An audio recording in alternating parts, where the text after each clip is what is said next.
from Kern Government Television. Welcome to this week's Kern County Board of Supervisors meeting.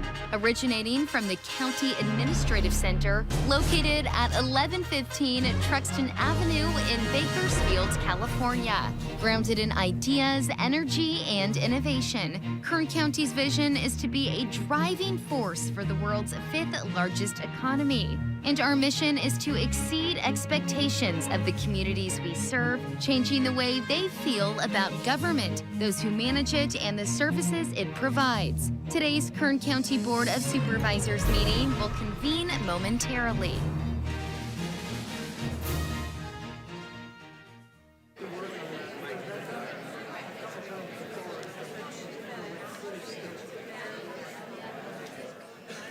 Test.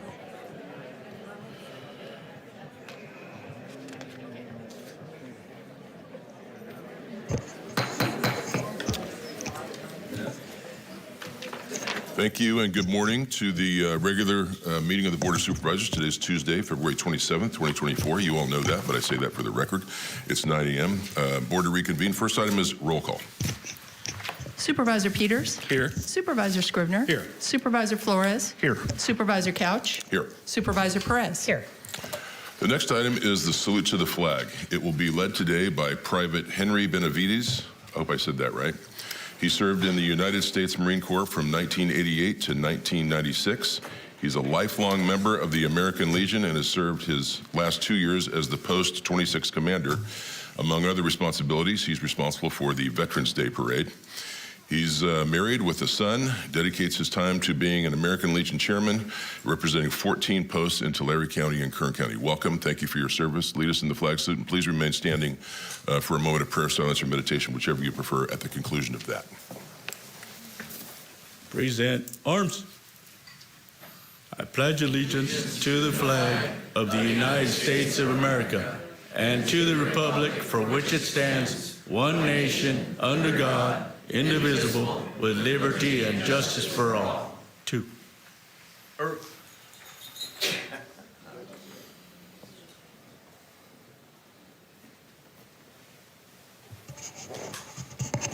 Thank you, Private. You still go by Private? No, sir. No. Now it's the commander. Commander, gotcha. Yes. I'm also promotion. That's a big promotion. Yes, it is. I've been with the American Legion for about 14 years now, between Texas and here. Wow. My stint here has been 9 years as a member here at the local post, and 2 years as the commander. And I am also sit as a district officer for the district here, and also the chair for the Boys and Girls State program, which is a leadership course through the American Legion. Well, thank you for your service to our country and your continued service. Thank you, sir. Appreciate you being here.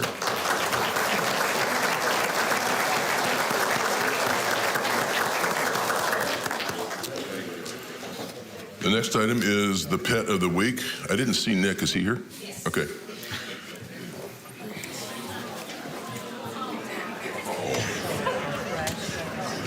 Who do we have here, Nick? Is this on? Yeah. Yeah. Good morning, Chairman Couch, members of the board. This adorable puppy is Corey. Corey is about 3 months old. He is not going to be small his entire life. He's going to be very large. Anybody that's interested in adopting him, he's available right now at the Kern County Animal Shelter. He's already been neutered, so he's ready to go home right now. He's a part probably a lot of different things, but he's going to be a lot of dog. Is he neutered at our facility? That's correct. Oh, fantastic. Yeah. But he's available at the Kern County Animal Shelter right now, and there's so many puppies that are in need of adoption. Come check out the puppies that we have available. Corey, yes. And a male. He is a male, Okay. yes. Thank you, Nick. Good luck, Corey. Let's find him a forever home.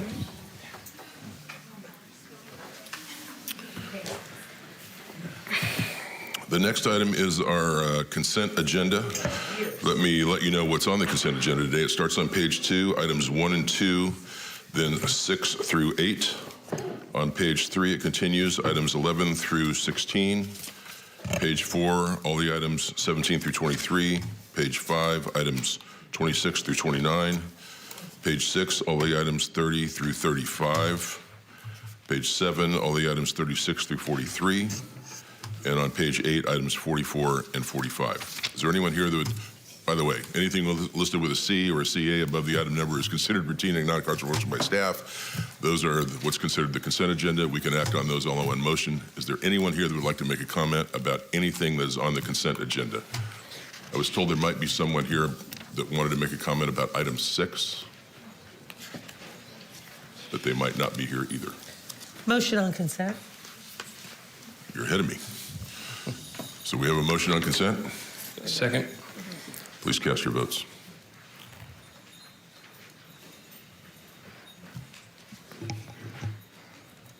The motion is approved. All ayes. You're good. You're on top of it today. Now, our agendas can be a little bit confusing sometimes if you've never been here before, so I'm going to do my best to confuse that just a little bit further. We're going to take some items out of order today, and there's a myriad of reasons for that. We're actually going to have item 10, which is board member announcements and reports, heard twice, but I'd like to take this moment to have to jump to item 10, and the reason I want to do that is Amy Espinoza, who is our auditor controller, who's in charge of elections, would like to make a brief statement about some questions that she's been getting lately, lots of them. Good morning. Good morning, Chairman Couch, members of the board, members of the public. Just a few updates. The first thing I want to mention, something that we've been getting a lot of questions on, and we've seen it on social media, is people confused as to why they're receiving 2 ballots in the mail. There is a special election going on right now, so everyone in the county will receive 1 ballot for the March 5th election. And then there's a second election, which is March 19th, and that is for the 20th Congressional District. So people who live in the 20th Congressional District will receive a second ballot. The way someone can tell which election that is for is right above their address line. There is a line that specifically states which election that ballot is for. Another way voters can tell is if they open up those ballots. One is considerably longer, that is the March 5th election, and the March 20th election only has 1 race. So there's only 1 race on that ballot. Another way they can tell is when they open up their envelope. The envelope for the March 5th, the return envelope, is blue, and the March 19th envelope is orange. So just wanted to clarify so that people know to check for those things because there are about half of our voters in Kern County are supposed to receive 2 ballots because that's how many we have in that 20th Congressional District. I wanted to also let your board know that we do have the cameras. I think I mentioned it last time, the cameras on the drop boxes. Those are set up, and we do have observers, or the opportunity for observers to come in. So far, we had 1, and they were here, I believe, last Wednesday or Thursday, and then I believe we had 2 more this morning for maybe 20 minutes. I also wanted to mention that the live streaming, last time I was before your board, I talked about live streaming our vote by mail area and our ballot counting area where the ballots are processed. And we ran into a few little hiccups. I'm working with county IT, and I just want to assure everyone that we want, security is priority. And so we're wanting to make sure that that streaming is secure and accurate and in real time. And so that's when we're going to put it out. But we do anticipate it here in the next couple of days. We do have people from ITS who are working on it right now, trying to get that ironed out. And I think that concludes my update. If anyone has any questions specifically. Oh, sorry, one more thing I did want to mention to your board. We did have a group here, Mr. McLean, Mr. Shin, and one of their associates. We did have a meeting with them on February 15th. It was myself, it was a couple of representatives from council, and they submitted 9 questions, and I responded to each and every one of those questions. So with that concludes my remarks. Thank you. But while you're there, any questions by any members of the board? Okay, thank you very much. Thank you. Appreciate it. Okay. I'm going to go back now to item 3 on page 2, and we're going to go in order, but we're going to hit item 10 again when we get to it. So item 3 is a resolution honoring Sandra Oberg, Department of Human Services, upon her retirement after 26 years of dedicated service to Kern County, and this will be presented by Supervisor Scribner. Thank you, Mr. Chairman. Motion to approve. Second. Please cast your votes. Mr. Chairman, I'm having some. Technical I'm difficulties. having some technical difficulties with my mouse. We're going to see if we can get the mouse replaced. So I can't go to the voting screen. So Voice if you vote. wouldn't mind doing a roll call vote. Okay. Okay. Supervisor Peters? Aye. Supervisor Scribner? Aye. Supervisor Flores? Aye. Supervisor Couch? Yes. Supervisor Perez? Yes. Motion's approved, all ayes. Thank you.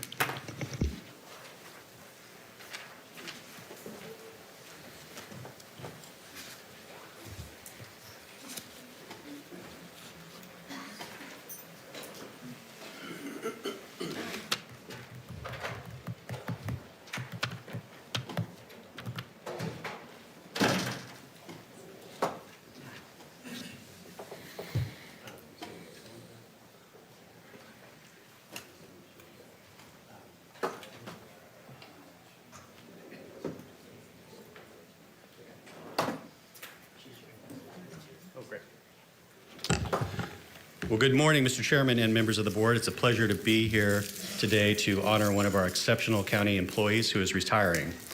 And this resolution is honoring and commending Sandra Oberg upon her retirement with 26 years of dedicated service to the county of Kern.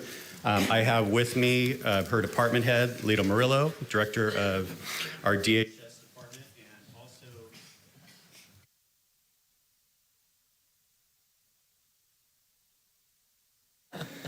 we also, with Sandra, are several members of her family that have come to support her, and probably some do we have some coworkers too? Absolutely, okay, fantastic. Whereas Sandra Oberg began her career with the Department of Human Services on April 17th, 1995, as an extra help group counselor and completed 2 consecutive extra help terms. On November 17th, 1997, Ms. Oberg was hired as a permanent eligibility technician and promoted through the eligibility technician series up to eligibility technician 3 on January 13th, 2001. On April 21st, 2001, she promoted again to social service worker 1 and advanced through the social worker series. Ms. Oberg promoted once again to Social Service Worker 3 on November 29, 2003, and was assigned to the Employment Services Division, where she assisted welfare to work families in preparing for employment and becoming self-sufficient, in addition to working in other units throughout Human Services, including CalLearn, CalWorks, and staff development. Following her outstanding accomplishments as a social service worker, Ms. Oberg promoted to Social Service Supervisor 1 on November 26, 2005, a position she held until retirement. Throughout her tenure, Ms. Oberg worked in multiple programs in the Child Protective Services Bureau, including adoptions, permanent placement, family services, family finding and engagement, and court review. Ms. Oberg was instrumental in the implementation of the Tattoo Removal Project in 2003, in addition to serving as the department liaison to the Probation Department for many years. Ms. Oberg's dedication to the Department of Human Services and commitment to serving families and children has earned her the respect and admiration of both her peers and colleagues, and her many contributions to child welfare will be greatly missed as she is wished the best in her future endeavors. Now, therefore, it is resolved that the Board of Supervisors of the County of Kern, State of California, does hereby honor and commend Sandra Oberg upon her retirement with 26 years of dedicated service to Kern County, and it's adopted today's date, February 17th, 2024. And so at this point, I'm going to ask Lito Murillo to come forward and say a few words, and then we will turn it over to Sandra to hear from her. But at this time, I do want to present you with this resolution, and we appreciate you so much. Congratulations.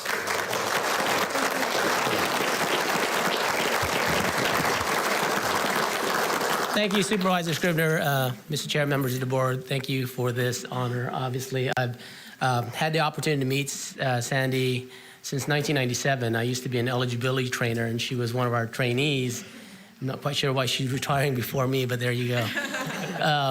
You know, she was always somebody that was always inquisitive. I remember one instance that I had with her as a trainee, and she kept on asking why, and I kept on reframing the answer, and she kept on asking why, and I kept on reframing another answer. She never stopped until she got the final answer from me, like, because it is, you know? But, you know, she's always been that way, and I remember our training people were always talking about when we evaluate trainees, they say, what's one word you can describe Sandy? And she was spunky. That was the word that came out.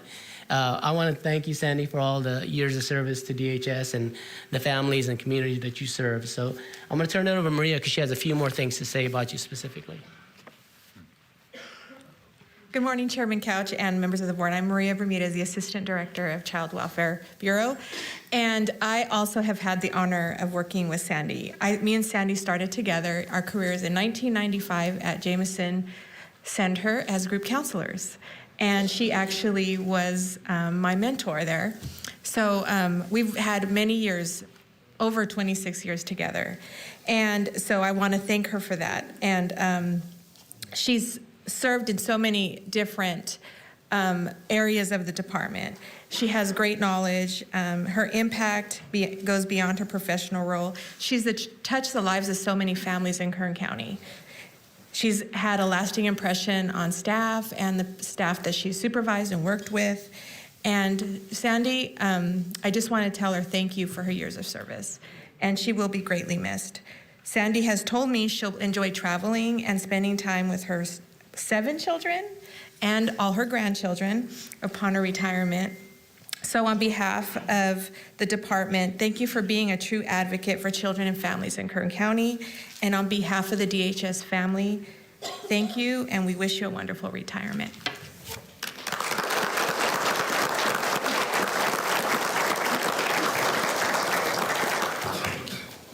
Well, what I had to say was kind of short. What I want to say is words cannot describe how grateful I am for the opportunity to serve Kern County for the last 28 years. I'm proud to say that as a social worker, I worked with many families and children and to feel confident in the lasting impact that I've had.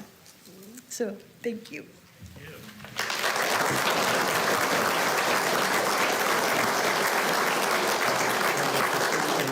Don't go away yet. We've got some comments here. Supervisor Perez, you want to start? Thank you, Chairman. Looking at your family around you and how happy they look, I have to acknowledge this is like the most compelling retirement presentation I've seen. These people look like they really want to spend time with you. I mean that. I mean, the smiles, the kind of warmth, and I mean, you're really obviously a very special person. And we're going to miss you, but your family needs you too. And they're looking forward to this extra special time with you. I can see it. And they're nodding yes, so I know it's true. But you really have something very special going on here. That's obvious. And thank you for your service. 26 years, that's basically the entirety of Supervisor Peter's life. So, you know, it's generational changes. They come and go, right? We can't stop them. And God bless you on your journey in your next chapter. Thank you. Sure. Yeah, go ahead. Take your time.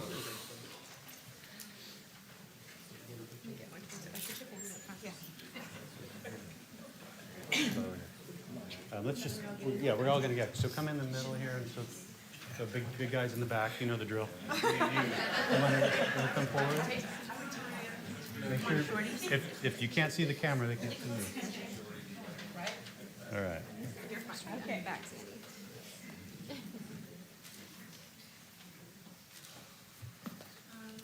Right there, yeah, go forward.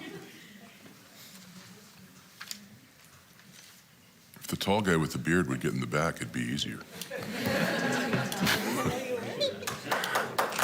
Thank you.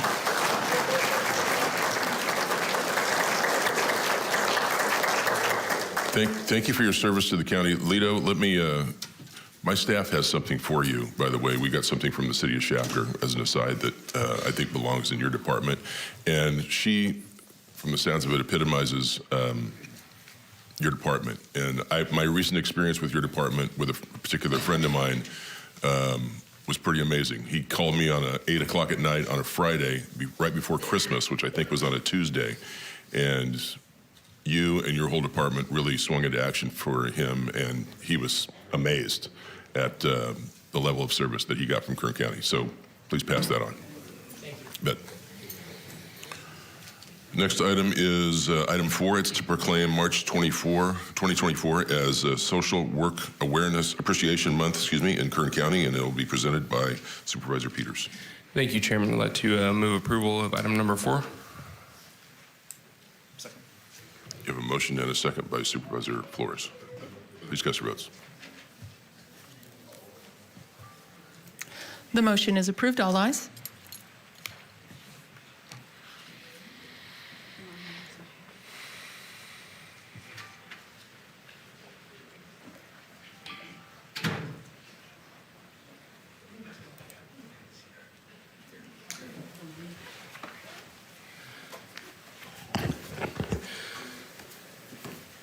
Good morning, Chairman Couch, colleagues. It's my honor this morning to present this proclamation, which proclaims March of 2024 as Social Work Appreciation Month in Kern County. And I wanted to share a little personal story. My grandmother actually moved out here to Kern County from Texas and went to work in a farm labor camp. She was one of 17 kids, if you can believe that. She grew up in a really difficult situation, but she went on to become the first person in her family to graduate from college, and she went into social work because she wanted to take care of the vulnerable people in our community. And she shared a lot of stories with me that some were really uplifting, some were just gut-wrenching, but she had a passion for people, and I really learned a lot about the ups and downs that our social workers go through. And we see the passion for her, like we just saw with Miss Oberg. She was retiring. You could tell she really had a passion for it. So I just want to acknowledge and say hats off to all the social workers we have here, because it really is a job that takes an emotional toll on you, but it's extremely important for our residents in Kern County. So I'll turn it over to Lido, but first I wanted to share this proclamation. The Board of Supervisors of the County of Kern, State of California, have officially proclaimed March 2024 as Social Work Appreciation Month in Kern County, and the recognition has been entered into the official board minutes and signed by our Honorable Chairman, David Couch. Thanks, Lido. Appreciate it. Thank you, Supervisor Peters, members of the board. I promise this is my last agenda item here altogether. But nevertheless, it's such an important proclamation to make. I'm joined here today by Jeremy Oliver, who's the Director of Aging and Adult Services, Maria Bermudez, who's Assistant Director of Child Welfare Services, Myra Zamora Montez, who's part of our staff development at DHS, a couple other staff, DHS staff members, Amanda Bermudez, Isabel Liu, Rebecca Scroggins, Susan Lawal, and a few hosts of other managers. And I have social workers in the audience. If you could all stand, please. I know it's a full day today, but our social workers, everybody else that's in the audience, they're kind of shy to stand right now altogether. Nevertheless.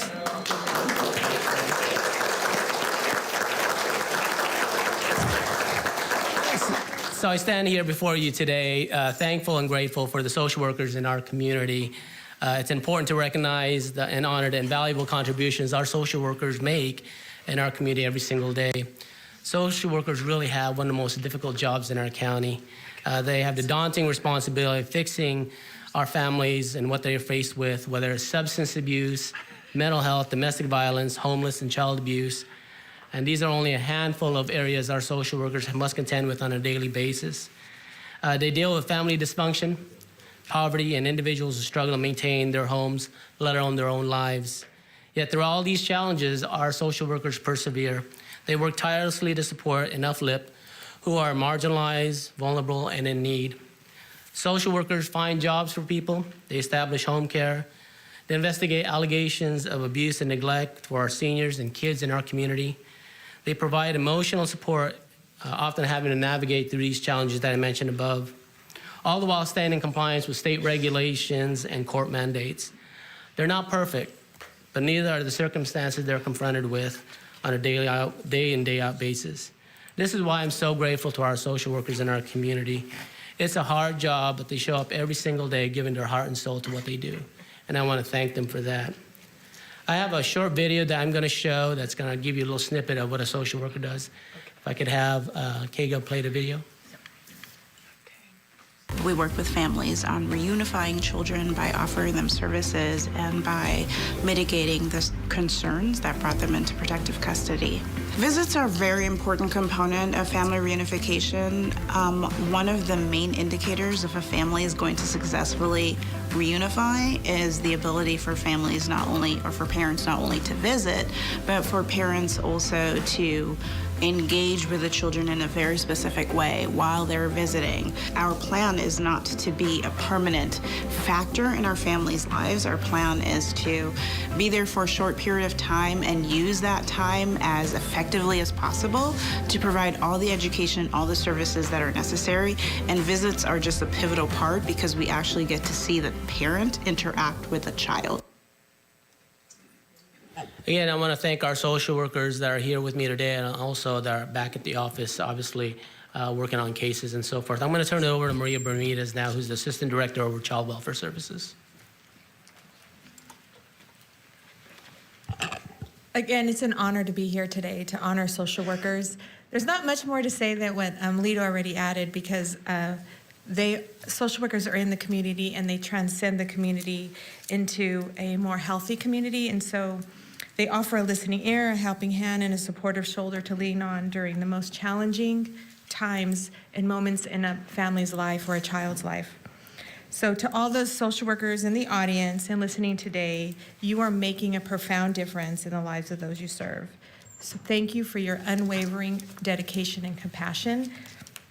And again, thank you to the board for honoring us today for Social Worker Appreciation Month. It's our pleasure.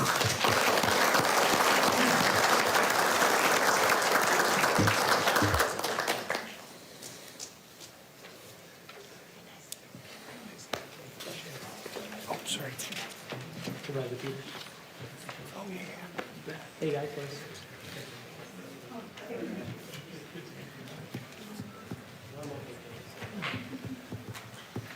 Come back with me, Jeremy.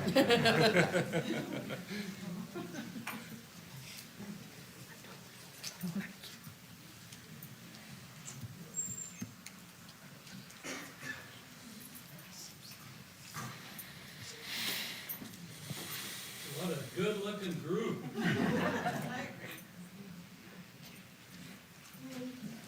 Thank you, guys. Thank you all for being here today. That takes us to item 5, which is to proclaim March 8th through 10th, 2024 as Children of the American Revolution Weekend in Kern County, and it will be presented by Supervisor Flores. Motion on item 5. Second. Motion on the proclamation. You have a motion and a second. Please cast your votes.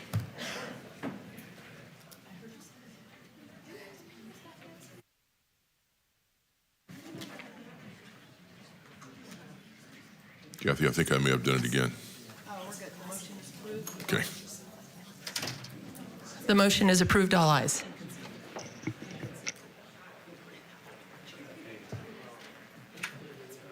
Good morning, fellow board members and honorable chair.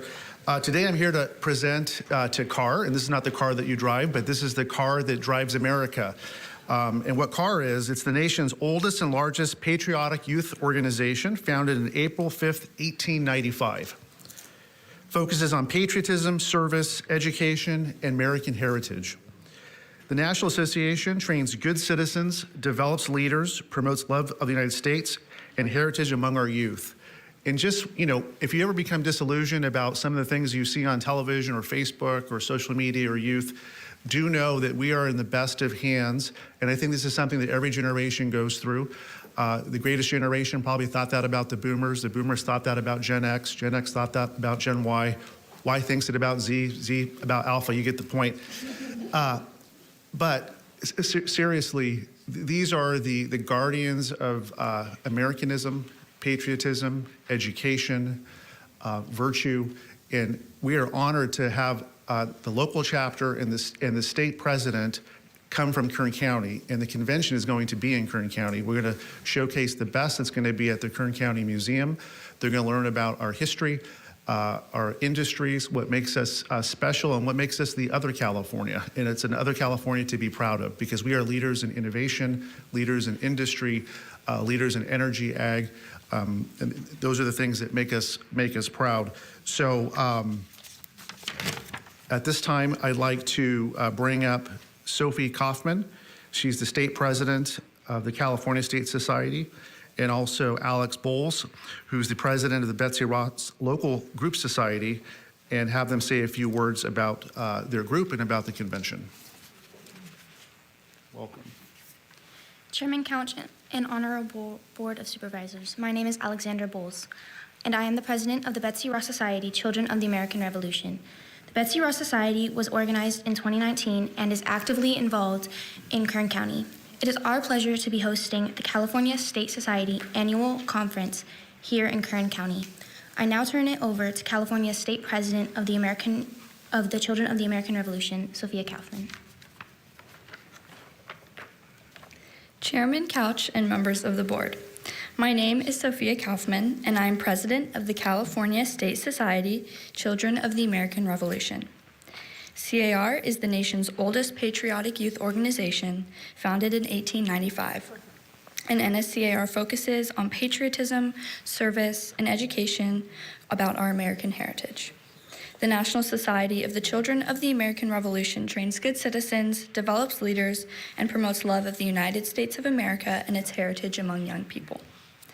One of my duties as state president is planning, holding, and presiding over a state conference.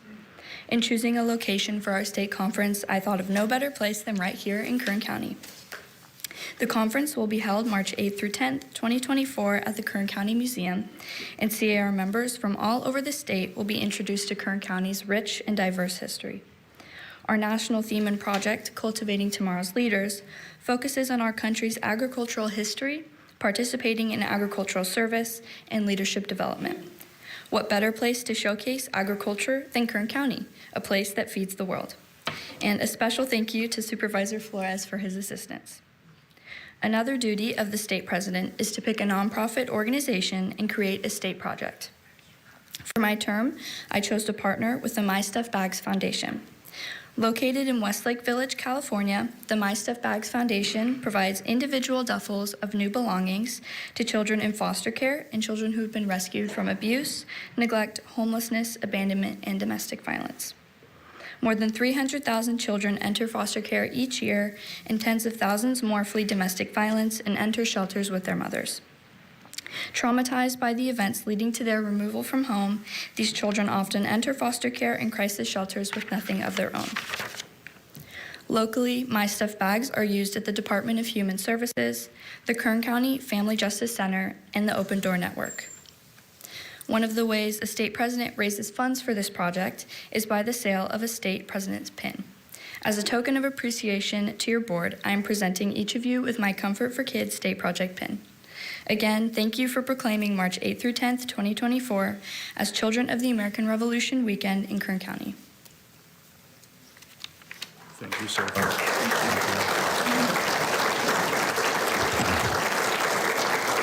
So lastly, before I present the proclamation, two items worth noticing is that Sophie Kaufman is the daughter of our tax collector, Jordan Kaufman and Kristen Kaufman, longtime county employees. And Alex Bowles is the daughter of Leanne Cook, Chief of Staff to Supervisor Peters, and Robert Bowles. And so we are in the best of hands. And the proclamation is as follows. Proclaimed by the Board of Supervisors March 8th through 10th as Children of the American Revolution Weekend in Kern County, and signed by our Honorable Chairman, David Couch, February 27, 2024. Congratulations.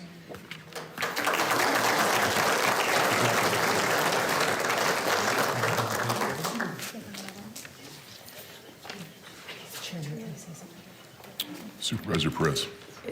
I just want to point out these two marvelous mothers here, off to the right, that are clearly the foundation of these remarkable young women. My God. Keep up the good work. They whip their husbands into shape as well.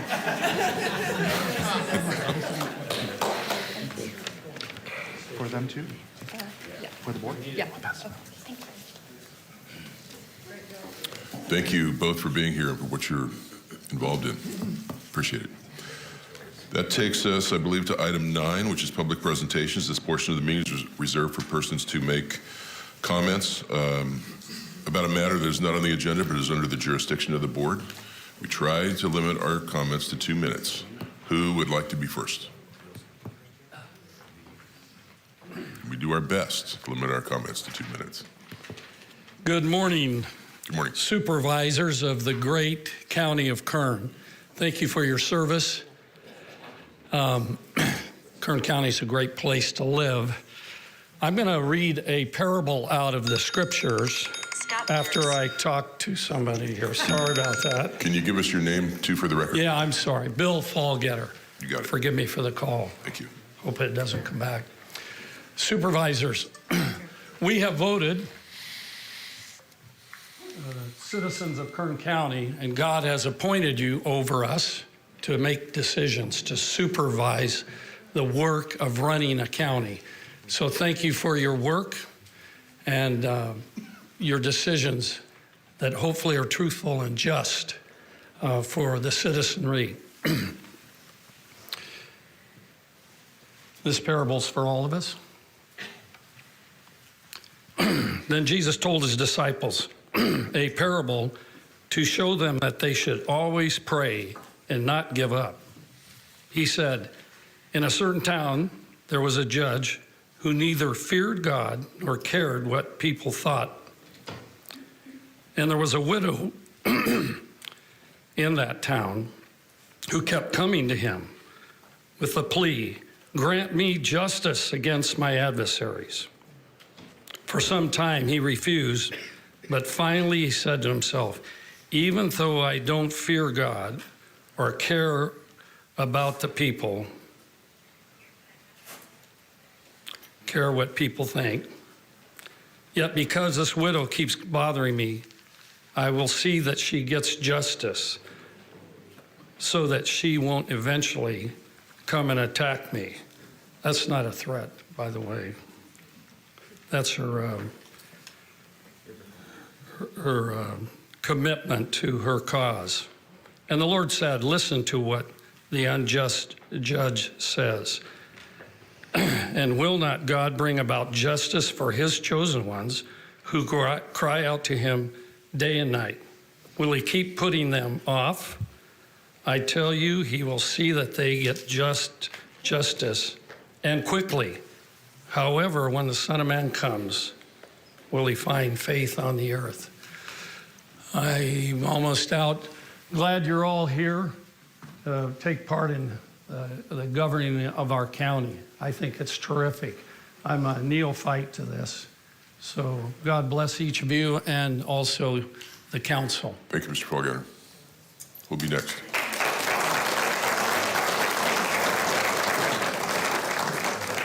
Good morning, board members, chairman.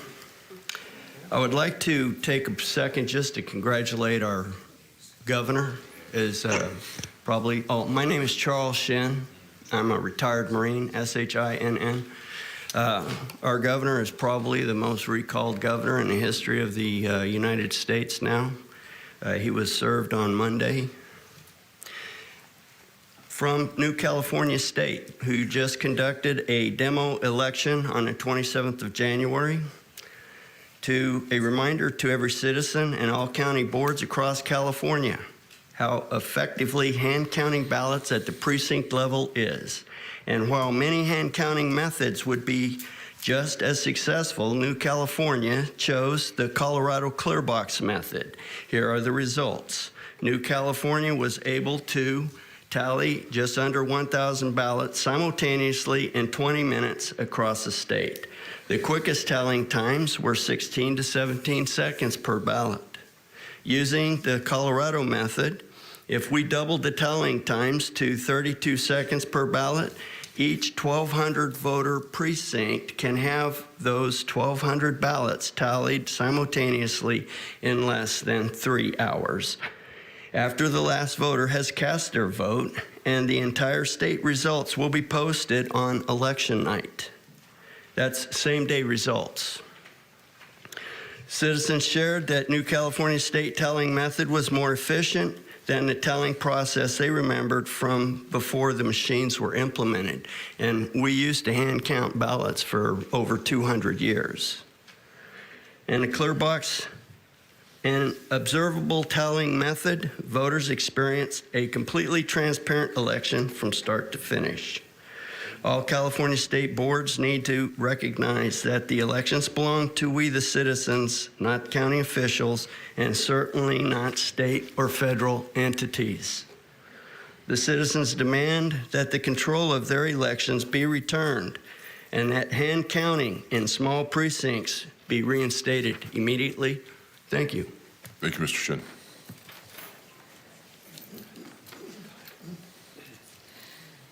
First, I'd like to give a shout out for the adoption assistants, and to my wife, another wonderful woman who had at least 10 in our house, and we adopted 4 of them.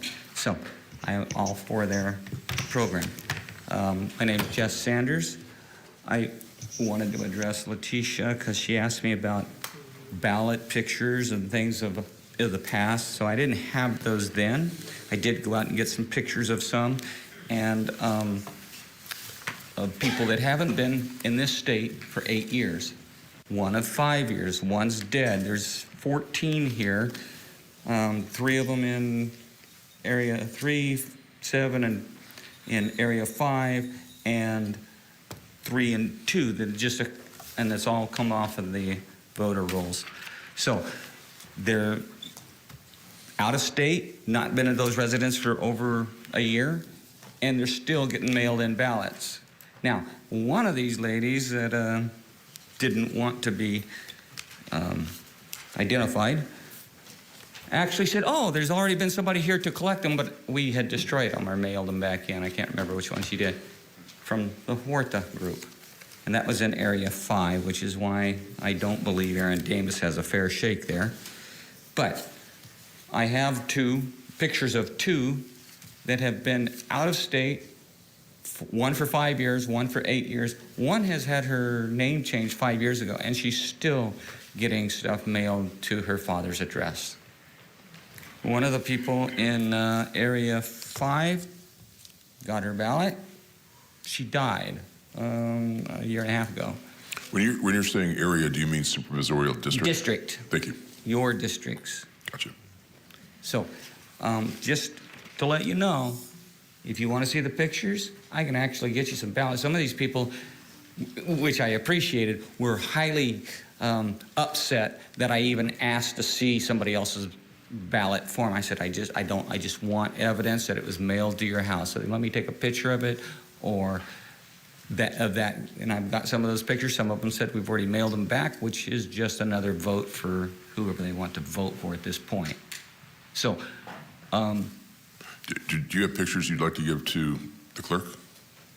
they're on my phone. I can print them out and send them to them, but I just need you to know that there is evidence out there that the voting rolls are not being cleaned as they were, especially since we have them there from 5 to 8 years, not even in the state.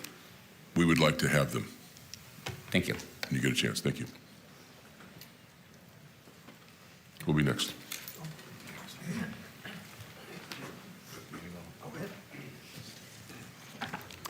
Dennis McLean, MC, capital L-E-A-N.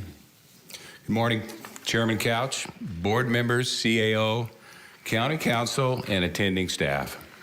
We have spoken many times asking the county to request 4 items from the Dominion Machine Voting Company: the keys, the password, software source codes, and access support. Chairman Couch requested at the last meeting for council to contact the Secretary of State. Do you have answers to our questions? Your letter to me, dated October 5th, 2023, from the County Council, did not give direct answers to our questions. Here are a few lines from Council's letter. The agreement between Dominion and Kern County voters, voting systems, equipment, software, warranty, and licenses. It also includes implementation, training, and related services. The agreement defines Dominion software, source code, and associated documentation as confidential information and requires the county as a receiving party to maintain that information as confidential. The Secretary of State conducts a rigorous test of all voting systems. I bet. The Office of Voting Systems Technology Assessments is charged with testing and certifying of voting technology used within the state of California. Voting system software, firmware, hardware is used at the county level in a process-controlled environment where chain of custody and software integrity is strictly controlled. If this is not a vague description of their services, I don't know what is. I question the state of California controlling our local election with their history of not supporting our oil and gas and agriculture, resources that are the foundation of our county. Thank you for allowing me to speak. Thank you, Mr. McLean. Who'll be next?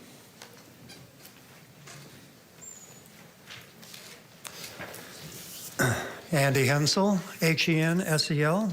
Good morning, Board. Good morning. This is a story from a liberal newspaper in a faraway county in a faraway state, dated May 27th of 2022.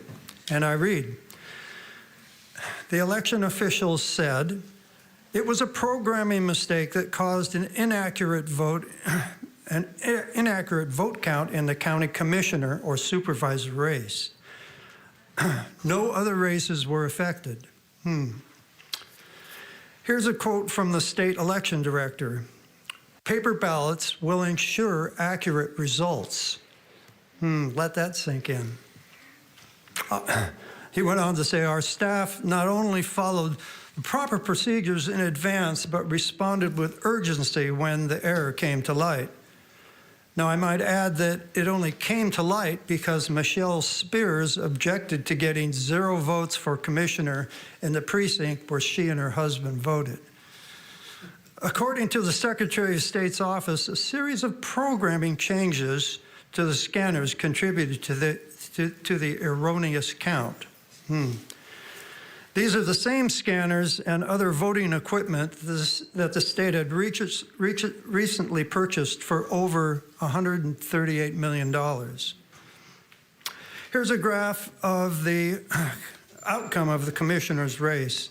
And notice that of the 3 contenders, Spears came in last in the machine count and first in the hand count. Notice also that the total count decreased by 2,677 votes. Were those mystery votes from the dirty voter rolls? Well, I don't think that could happen here because we have Dominion voting tabulators, and they have, Dominion tabulators. Thank you. Thank you, Mr. Hensel. Who will be next? Good morning, Leilani Tedeschi. In September 2022, I stood here in front of the board. There were multiple citizens who had spoken during public comment. Many of them were unable to convey their messages within the 2-minute mark. I stood here and asked the board to consider extending that time frame. I believe Supervisor Scrivener deferred to Ryan Alsop at the time to explore it. There was no immediate response. In February 2023, I emailed each of you. To this day, there's no response. That's disturbing. Although some folks may be able to convey their message in 2 minutes, others may not. And what could be possibly more important than listening and hearing what your constituents have to say? I'd really like to know why that hasn't been addressed. Remember, it was September 2022 when I first requested it.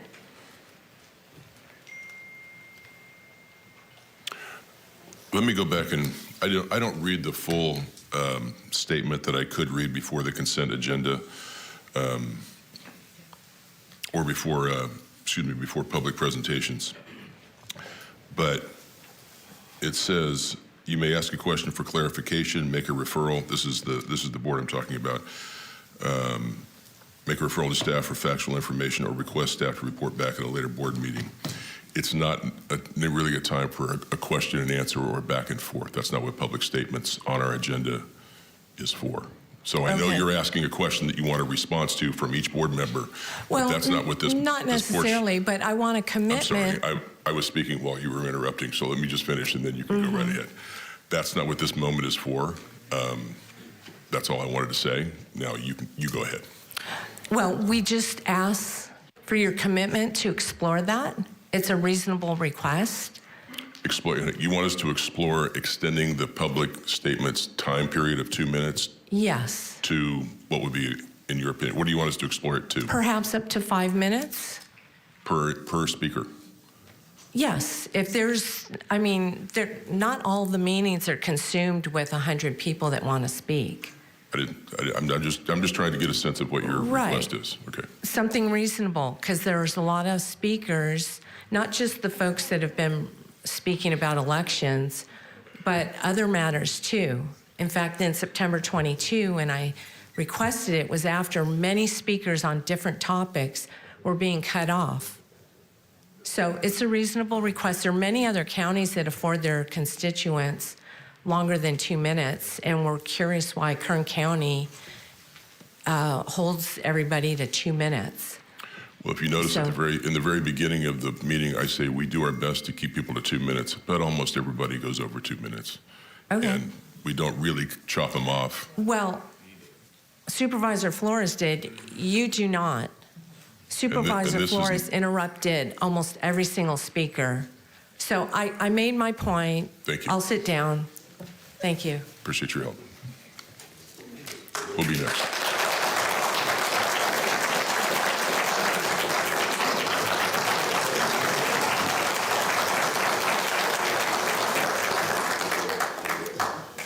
Good morning, everybody. Good morning, David. By the way, let me stop for a second. We're trying. This is not a football game. We're trying to just conduct a public meeting, and I would ask you to keep your applause to a minimum. Thank you very much. Thank you very much for your help. Good morning. Good morning, Chairman David Couch, District 4. Good morning, everybody else. Good morning, public. My name is Soraya Love. I wasn't expecting to be here, so I find myself in this random place. Can you spell that for us, for the record? Sure. Soraya, Love, Love. Thank you. You're welcome. I was in Afghanistan during the Russian invasion. My family and I escaped through a luggage compartment of a bus. Today, I am here as the IHSS care provider for the Kern County. I am here from Riverside County to represent all the IHSS providers because I heard that there was injustice being done right here in front of my nose. And I feel that IHSS workers are the foundation of a family for the disabled, for the veterans, for the less unfortunate. I am here that I just cannot believe that I recently found out that they are trying to give us $1 in Kern County to all my brothers and sisters who are taking care of family members. They're saying that they want to raise $1 for the next 3 years, only to take it back and revert my brothers and sisters back to minimum wage. That's an outrage. I am very angry. And I could cuss like a sailor, but I'm not going to because of respect to all of you, ladies and gentlemen here, and to all the people that we're representing here. That is an injustice. We live in America. Gas prices in California are $5, $6 a gallon. You want to give us, my brothers and sisters in Kern County, $1 raise only to take it back from us? That is ludicrous. That is ludicrous. And I just cannot believe that that's happening in America where I became a citizen. I just don't think that's right. I don't think that's fair. I think that's very, very cruel to do that to the very people that are trying to take care of their family. Thank you, Ms. Love. You're welcome. Thank you for giving me the chance.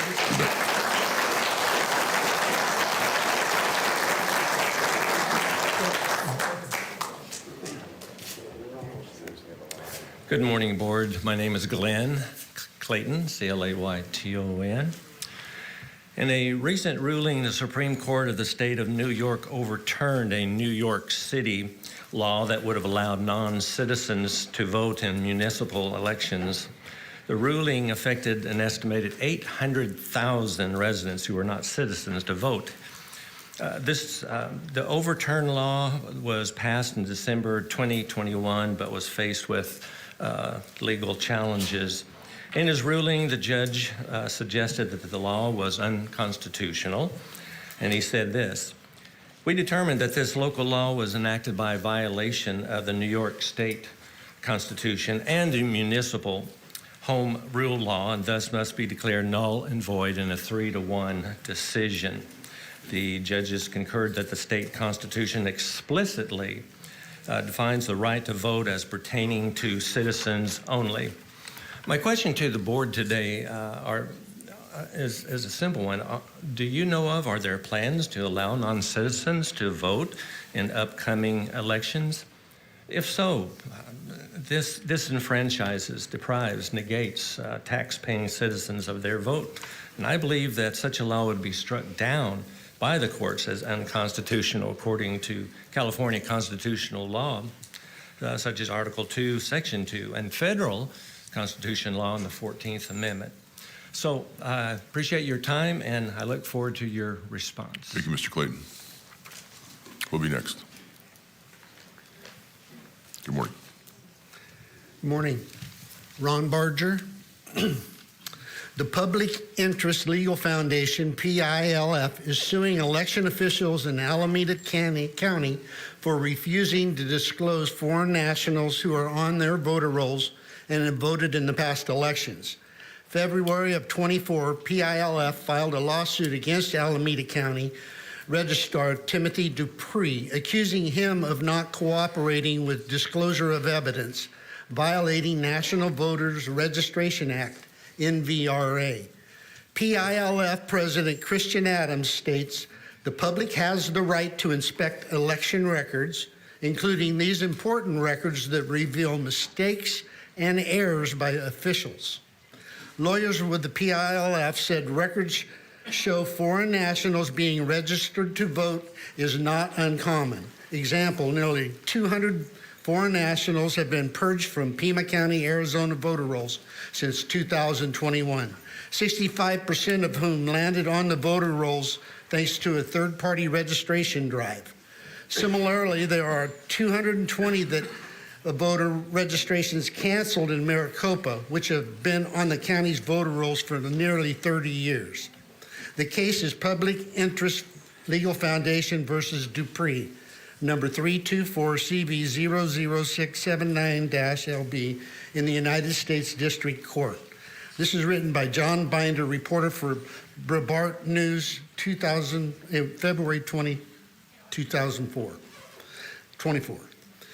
My concern, our last election, we had COVID, we had lockdown, we had mail-ins, we had harvesting, we had power outages, we had plumbing problems, we had machines that were stopped in the middle of the night, and we were told this was a transparent election. In 2024, we have 10 million foreign nationals that have crossed our borders illegally, and this is probably a conservative number in 3 years, and they've been distributed throughout the United States. Mr. Barger. Think about it. Are we going to be able to vote? Are they going to be able to vote? Thank you. Thank you, Mr. Barger. Good morning, Mr. Robles. Good morning. My name is Ralph Robles, R-O-B-L-E-S. I've been coming to this board for at least 2 years, and I've been met with derision on my comprehension of technical matters.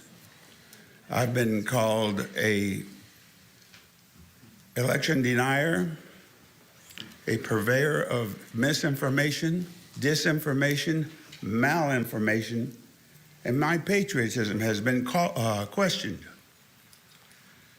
I would like to explain to you that in my 20 years in the Air Force, I accrued 22 awards and decorations, and I had a top secret clearance, security clearance. In one of my assignments, I was a branch manager of 5 communications electronics maintenance shops. One which maintained worldwide communications for a command and control center. Another which maintained equipment interfaces for microwave relay stations. A third maintained equipment for satellite communications. A fourth maintained ground-to-air communication systems for international air traffic and aircraft navigational aids. And a fifth was high-frequency backup communications in case of emergencies. My last assignment with the Air Force was to travel worldwide and inspect and evaluate the maintenance management programs of the Air Force communications organizations worldwide for the Air Force Communications Command. So when I talk about technical matters, sometimes maybe I simplify things too much, but believe me, I know what I'm talking about. Thank you, Mr. Robles, and thank you for your service to our country. Thank you. It was an honor to serve. Who'll be next?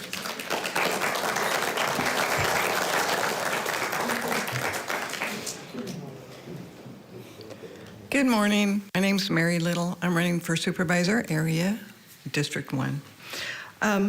And thank you for the wonderful proclamation for social workers. I was a former social worker. It's once a social worker, always a social worker. It was near and dear to my heart to do that wonderful job for the county. I paid for a candidate statement, and it's quite pricey. So I want to detail to you what has been going on with the voter guide. When it was supposedly mailed out after the voters received their voter guide, not the voter guide, but the voters' ballot, thank you, which is a travesty in itself. I waited and I didn't receive it. So I called and they said, oh, it's been mailed out. And I said, okay, wait, I'll wait a few more days. I called again and they said, yeah, it's been mailed out. And I said, well, I haven't gotten it. And they said, well, come down to the office and I'll give you a copy. And I said, okay. So I come down here and they said, there are no copies here. I said, well, I was told there was. They said, well, okay, it's been mailed out. And I said, well, can you check again? They said, well, we don't really know if it's been mailed out. I said, well, what's going on? And I got a lot of different answers. So I left it and I called again and I was told they've been mailed out. And so I'm explaining things. I'm saying, well, I still haven't gotten it. Where is it? And they said a lot of different things. And the clerks are always very nice, and they try very hard to get the answers for me. So I'm not trying to say anything negative about them. And so I kept questioning about it because I said I haven't gotten it. And they said, oh, well, we found out they haven't even been printed yet. I said, what? No, they haven't been printed out. Do you know when they're going to be printed? They said, no, they don't know. They said, keep calling back and seeing if you can get one. So I have been. I've been keep calling back. And Ms. Little? Yes, sir. I'm going to have to ask you to bring your comments to a close. Okay. So I had to verify my information one time about that, and they finally said that they were mailed out. And then I said, no, they're not. And they said, well, apparently we have to reorder them again. And I said, well, what area has not received them? And they said, well, it's area 7. I said, well, what area is that? And I couldn't get answers. So it's unfair to the candidates and unfair to the voters, and I just want to bring that to your attention. Thank you. Thank you for your comments. Who'll be next? Good morning, sir. Hey, good morning, Chairman, members of the board. My name is Dwayne Camp Jr. I asked for grace. I may go a little over the 2-minute mark, but I'll do my best. As I mentioned, my name is Dwayne Camp Jr., and I'm the Executive Director for the California Alliance for Retired Americans. We are a statewide senior and disability advocacy nonprofit representing over 1 million Californians. Our goal is to ensure every Californian has the right to age with grace, dignity, and independence. And we pursue these endeavors by investing in policy solutions that address the intersection of California's aging and retirement crisis. For 20 years, we have advocated for the IHSS program because we believe it is vital to advancing health equity for aging Californians and has the potential to serve as the foundation, the model for which we can build an affordable, accessible, long-term care program statewide. So I am befuddled as to why I'm here today. For 7 years, this institution has failed to reach an agreement with the hardworking, indispensable, unflappable caregivers of Kern County. And as opposed to investing in proactive solutions to support the aging community here, why has this institution taken measures to exacerbate the caregiver shortage?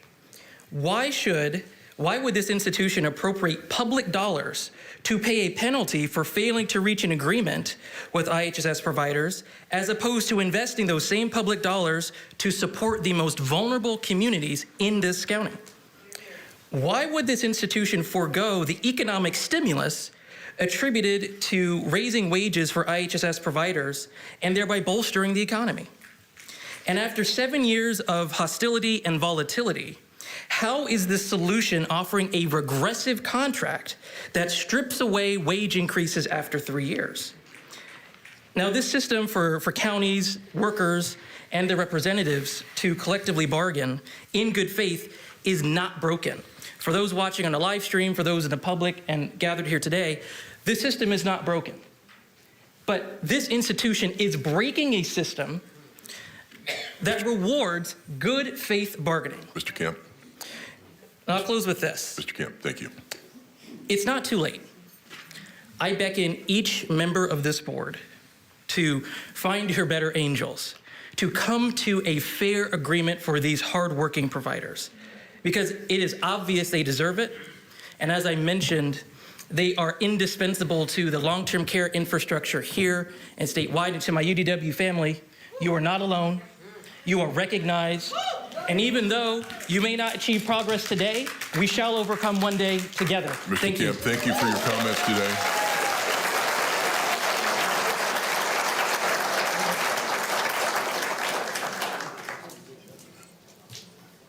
How many of you would like to speak still that haven't spoken yet? Just show of hands. 2 or 3? Got to be more than that, right? Is there some in the back that I maybe can't see?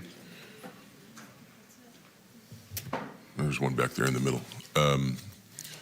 Okay, I'm gonna maybe have a comment at the end of all that. Please proceed. Thank you. Hello, board. My name is Juan Carlos. I'm a regional organizing manager at Kern Cross Generations, a strong ally at UDW, and their endeavors for a statewide system that really does uplift all care workers, both IHSS workers, family caregivers, and everyone in between. Because time and time again, we recognize that this system needs a robust investment to those who are empowering those to live with dignity and age in a community that they grew up in, and being able to have an IHSS investment and have a good contract to be able to sustainably plan out their future, not just for themselves, but for those that they're living with and taking care of, is a fundamental part of uplifting a care system for all Californians. So I'm really asking the board to come back to the bargaining table and negotiate in good faith to be able to provide a contract that allows for IHSS workers in the county to actually look to the future with promise, not just again for themselves, but for their community and for those that they're providing care for. Thank you for your comments. Who'll be next? There are seats open in the right down in front. If you would like to speak, can I get you to come to the front so we can get you the microphone quickly? Hello. Good morning. Tell us who you are.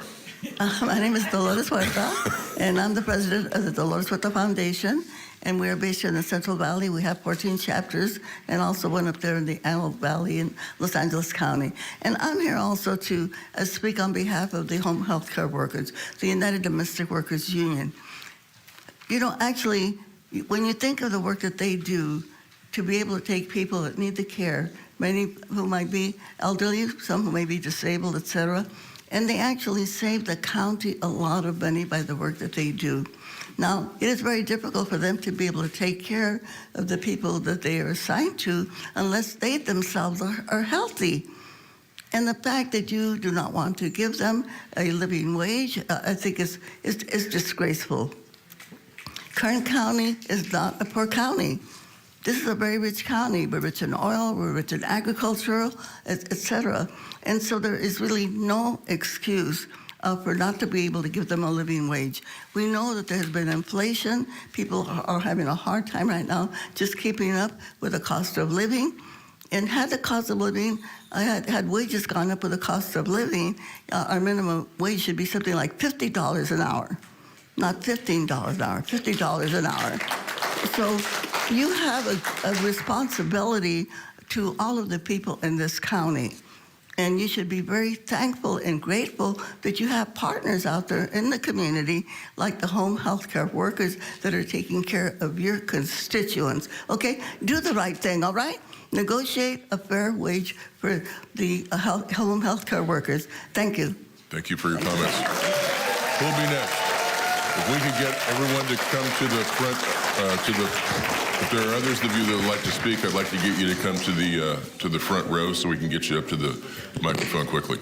Well, now you've done it. You've gotten Dolores Huerta involved. My name is Sydney O'Connor, SYDNEYO''CONNOR, and I am a proud in-home support services provider in Tehachapi and a proud member of UDW and the bargaining team that's been meeting with your staff for a very long time now. I've stood at this podium countless times, and I've heard you acknowledge the importance of our work to the public in these chambers, but I've also seen how little that means behind the closed doors of a bargaining session. Today, I'm here on behalf of the over 10,000 IHSS providers in the county because all we want to do is care for our clients. We have to take the time out of our schedule to come here and try to make you hear us. I'm tired of sitting at the bargaining table just to be told again and again that our work isn't worth a contract. I'm sick and tired of you all proposing nothing more than smoke and mirrors, tricks that would be impossible to implement, or proposals that intend to set us back. The offer is beyond insulting. A raise today, minimum wage tomorrow. Who would ever agree to anything that takes back progress? All because you won't take the sunset language out of your proposal? Instead of moving forward, you're pushing us backward. I want it to be clear that every single one of you up there is responsible for this absurdity.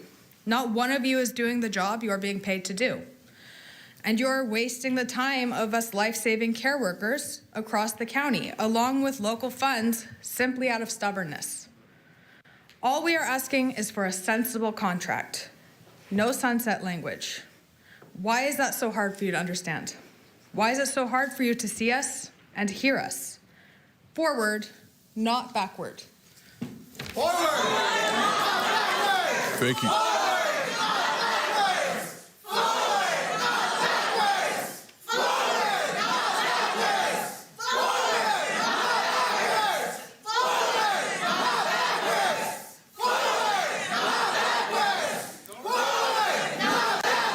I'm going to have to ask you to... We'll adjourn the meeting. And clear the room.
Okay, I'm going to reconvene the board meeting. It is 10:29 a.m., February 27th, and we are still on item 9, public presentations. Who'll be next? Good morning. Thank you, Paul Linfesti. I am in District 3. Sorry, I got a little flustered earlier. I would have been up here. I just wanted to point out, since we're talking about other states and what their election results were, I should mention that Mojave County in Arizona did run a trial run last year on results of ballots that were either hand counted or were done by machines, and they found numerous mistakes done in the hand counting of those ballots. A lot of distractions going on. Each ballot ultimately took around 3 minutes to count, and at that pace, they said, with a group of 7 staffers, at least 657 8-hour days to count 105,000 ballots based on that standard. So these results aren't exactly what were allegedly found in other states even further away. But in California, I mean, this board, the county, basically has to follow the state law. And the state law at this time is not looking at paper ballots as a method. As a matter of fact, I can't remember the name of the county now, but it's way up in Northern California. They're already running into some problems with the law, as nothing has been 100% decided yet. I guess I don't know what they're doing in this con election. Anyway, I just wanted to, I think it's more fair if we look at more than just one study as far as this. That's all I have to say. Thank you. Thank you, Mr. Linfesti. Any other public comments, public presentations? Okay, that takes us over to page 2, item 10, which is board member announcements and reports. I don't see any, but I have kind of a special one to do today. I would kindly ask all the board members if they would join me down at the podium while we make this presentation.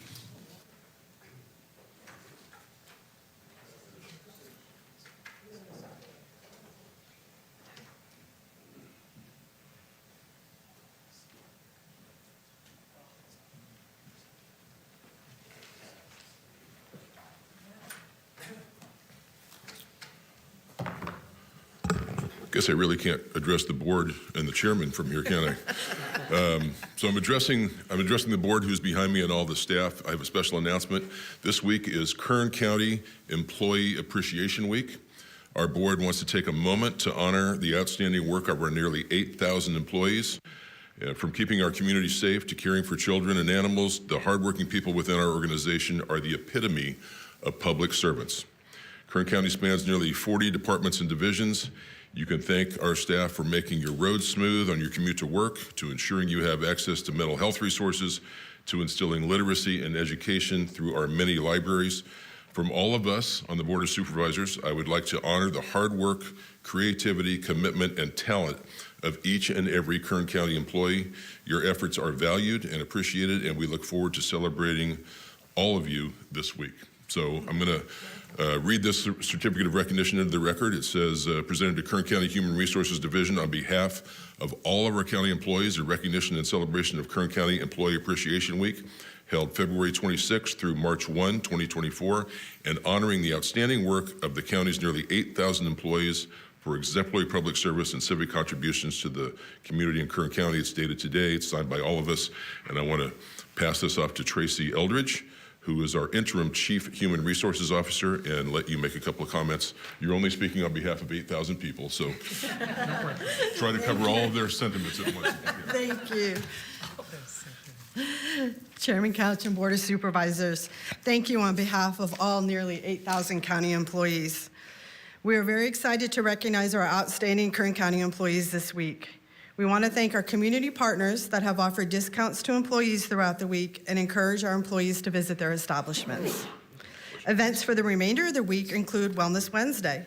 The Health and Wellness team will be hosting a ribbon cutting for a new walking path at 10:30 tomorrow morning by the fountain here at the County Administrative Building. And I want to give a special shout out thanks to General Services for helping us getting that up and running.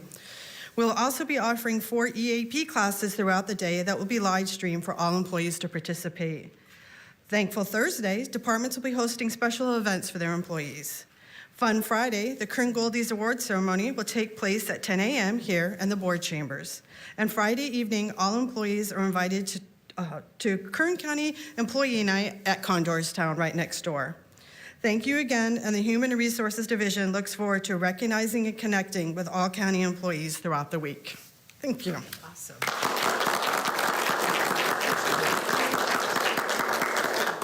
Tracy. Thank you. Thank you for tolerating all the nonsense. He's hanging in there.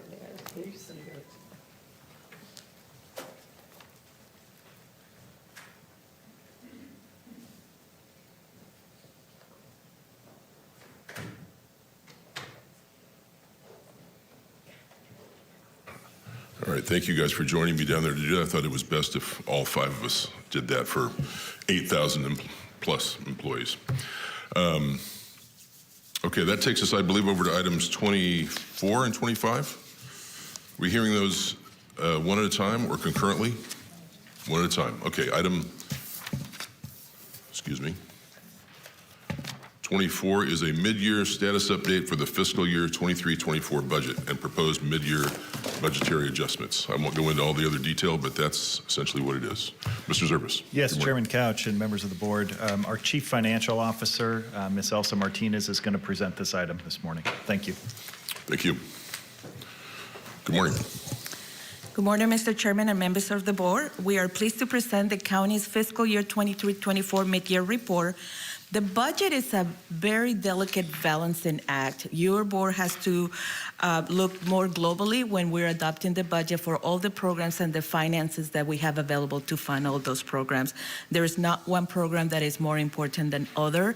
We just have to have that delicate balance to ensure sustainability for not only for our employees, but also for our community. Next to me is Mr. Alba, your Assistant CFO. He will be assisting with this presentation. And to my right is Joseph Arriola, one of our senior analysts that makes all this look easy, but it's a lot of work and very complicated. So our fiscal year 23-24 adopted budget included $4.3 billion in expenditures and 8,772 authorized positions. Staff at the CEO's office monitors the budget and reviews departmental revenue and expenditures throughout the fiscal year. And for the mid-year report, what we do, we prepare a forecast of our major funding sources, and Mr. Alba will review with your board the changes highlighted in the mid-year report. Good morning, Mr. Chairman and members of the board. On this table, you can see the general fund discretionary revenue. That's the revenue that the board has some discretion over. As you can see on the table, the fiscal year, the county's budget included $476.5 million in discretionary general fund revenue. This is the revenue that pays for most public safety and non-mandated services. This revenue is comprised primarily of property taxes, sales and use tax, vehicle license fees, interest earnings, and other discretionary state and federal revenue.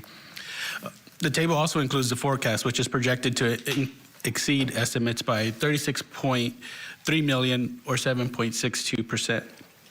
As you can see on the first category, that's property tax related revenue, is projected to exceed estimates by $16.7 million or 4.93%. This increase is primarily the result of final revenue estimates completed by the Auditor Controller for taxing agencies in the county. The next line you see there is sales tax and other taxes, excluding Measure K. Sales tax is generated from several different industries that at present show opposing trends. High interest rates, ongoing inflation create changes in consumer spending. While the business industry group experienced exceptional profits from energy and utility sales tax collected from fuel and service stations, building and materials, and autos and transportations were all down. The net result, however, is an overall estimated increase for the county of $16.3 million. Other revenue on that last category you see there are projected to exceed budget estimates by $7.9 million. This category includes net interest earnings. And if there's any collateral gain or benefit from inflationary cost or interest earning rate increases, it would be this gain or benefit in interest earnings of about $12 million. However, we don't project similar increases year over year, and we caution that this type of increase is one time. Finally, included in other revenue, it also includes $894,000 that was not anticipated from a grant from the Bureau of Justice Office of Justice Programs. On this slide, you can see Measure K revenue. Similar to discretionary revenue, Measure K sales and use tax is seeing a modest increase with an updated forecast of 57 million, or an increase of approximately 816,000 from the originally budgeted amount.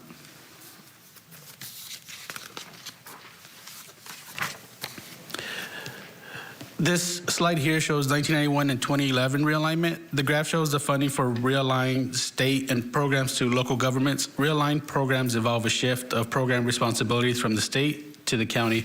This shift is funded through a corresponding shift of dedicated sales tax and vehicle license fees. For 1991 realignment, the adopted budget included 218.6 million revenue estimate. Nearly 134 is attributed to CalWorks and family support. Increase or decreases in this categories does not affect service levels, as the state will offset the responsibility. What that means is that the lower the collection, the 91 realignment for those programs, the higher amount that we receive from the state for those programs. For social services, we are projecting a modest increase from the budget estimates of approximately 405,000, or 1%, due to the growth received. For 2011 realignment, we are anticipating approximately 5.5 million more than budgeted due to one-time growth received. Although there has been growth in 2011 realignment in prior years, we anticipate growth will likely remain flat due to the current economic conditions, which include inflation, high interest rates, and changes in consumer spending. On this slide, we have Proposition 172, sales tax revenue, which is specifically for local public safety activities. The state distributes Proposition 172 revenues to each county based on a proportionate share of statewide taxable sales. The estimated increase, as seen on the slide, is 6.1 million, is primarily due to the increase in our county pro rata share. Similar to realignment revenue, we anticipate the increase to start to flatten out. The estimated increase will be set aside to assist with any increases or fluctuations in Prop 172 revenue. I know that was a lot of information, but the main, the summary is we're seeing a small trend of increases both in discretionary and realignment that we think will flatten coming on the next fiscal year. So now we're moving to expenditures. As I mentioned before, the adopted budget included 4.3 billion in authorized expenditures, and throughout the fiscal year, your board approves different adjustments through when the departments come with board items. These adjustments usually reflect additional funding than originally anticipated, and the sum of those adjustments are reflected in the adjusted budget column, and they total approximately $30 million. So looking at the actual expenditure through December 31st, 2023, we see that we have spent 1.6 billion of our budget, of 37.6 of the adjusted budget.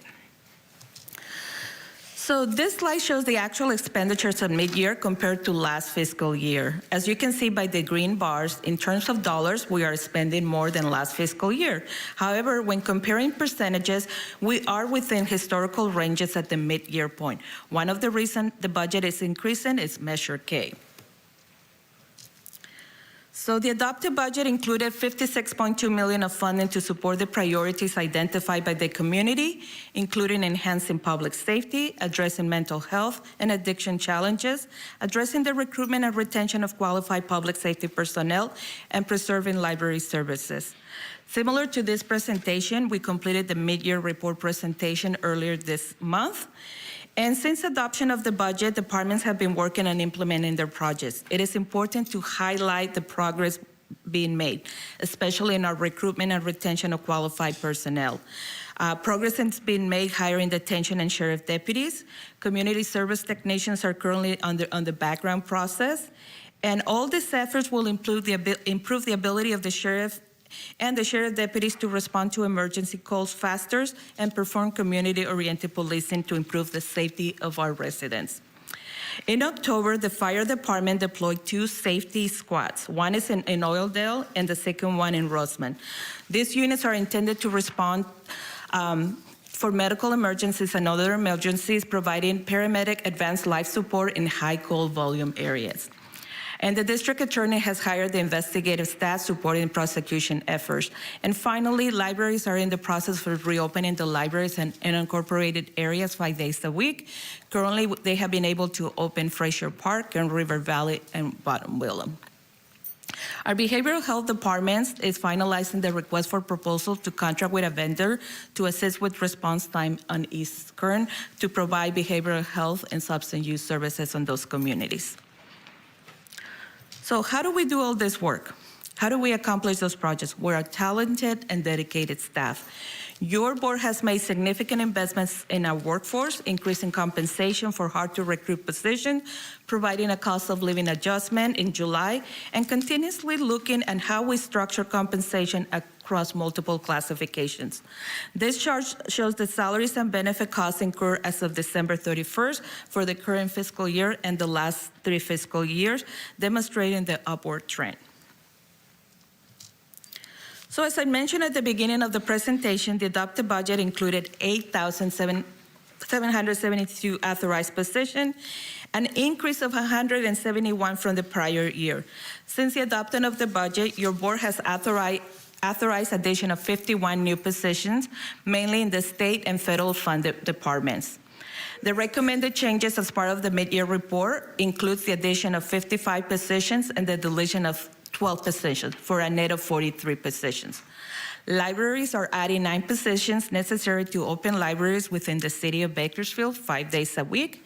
Human Services is adding 10 positions for programs funded by state and federal sources, and Public Works will have a net increase of 11 positions to align responsibilities and provide better services. And one of the changes I want to highlight in this slide is that Park Rangers restructure. And we will discuss on more details during the guideline, but in order to improve service levels at our parks, the Sheriff's Office began overseeing and managing the law enforcement activities conducted by the Park Rangers this year. We are proposing restructuring staffing levels and overall supervision for the Park Rangers. The activity currently under the General Services Division will transition to the Sheriff's Office. And as part of the mid-year report, we are requesting that your board approve the addition of 6 positions within the Sheriff's Office and 3 park rangers within General Services. This is just phase 1 of this transition. The additional positions will allow the hiring process to begin, so responsibilities and enhanced staffing are available next fiscal year, and will provide for the safety and security at our community and regional parks, and as well as our building facilities. And as I mentioned, we have a lot going on in the county. We have a very delicate balance, and one of the priorities we made this fiscal year is improve our facilities, not only on parks, but across the county. Our General Services Division is currently working on 162 projects, including 42 that we added this fiscal year. Listed here are just a few of the projects, including the last 3 projects at River Park, Hart Park, and Uffer Park restorations. Those were added as part of, because they were damaged during last year's storms, and we are improving those facilities and funded with federal dollars.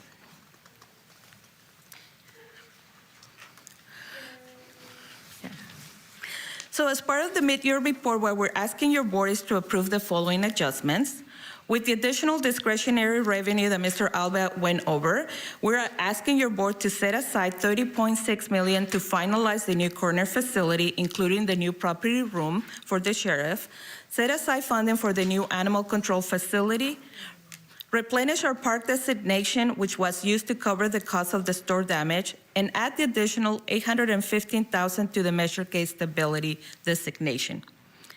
We're also asking to allocate $4.3 million for major maintenance and capital improvements, including renovation of the concession stand at Buena Vista, providing for repairs at air conditioning on county facilities, and fund a portion of the Lamont Park improvements that are not covered by the grant.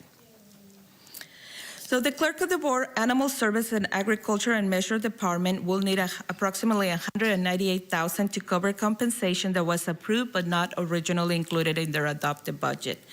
And we also are providing additional funding to Animal Services for the costs incurred as a result of the increased intake. You heard this morning from your animal control director, we have a lot of animals at the shelter and they need some help, and we need the support of the community to go and adopt those animals. We also see an increases in costs on indigent defense and trial court operation expenses that were not originally anticipated. The same case is for utilities, the last line in that presentation. We are recommending setting aside approximately $500,000 for unanticipated costs for the end of the fiscal year. And then finally, due to the resignation of Congressman Kevin McCarthy, the election division will have to conduct one, but potentially two special elections before the end of the fiscal year. And we are recommending setting aside $1 million in appropriations for contingencies should the cost of the special elections exceed their current budget. So departments are also expected to receive approximately $20.2 million more than originally anticipated.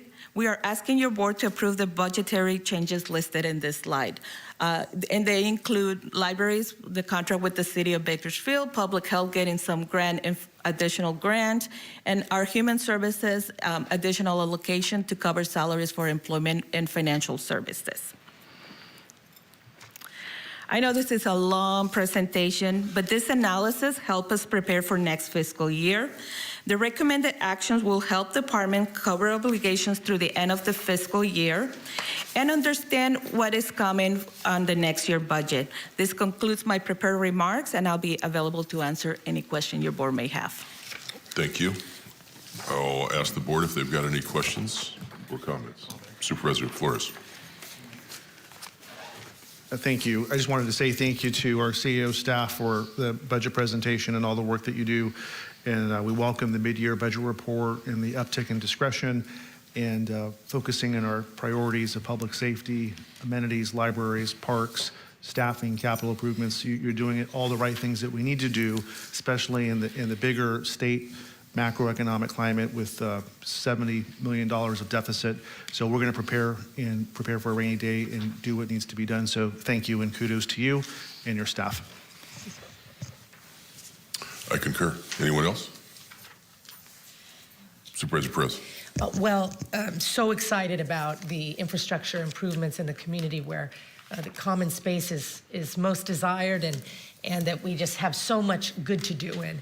And so I want to thank you all for the District 5 improvements to the parks. We have 5. I mean, we recently, Jeff and I, were able to celebrate Heritage Park, which is essentially between our 2 districts and shared really equally by our constituents. So that's not just a District 5 investment, that's also Jeff's, and then of course the whole county has the opportunity to access those places.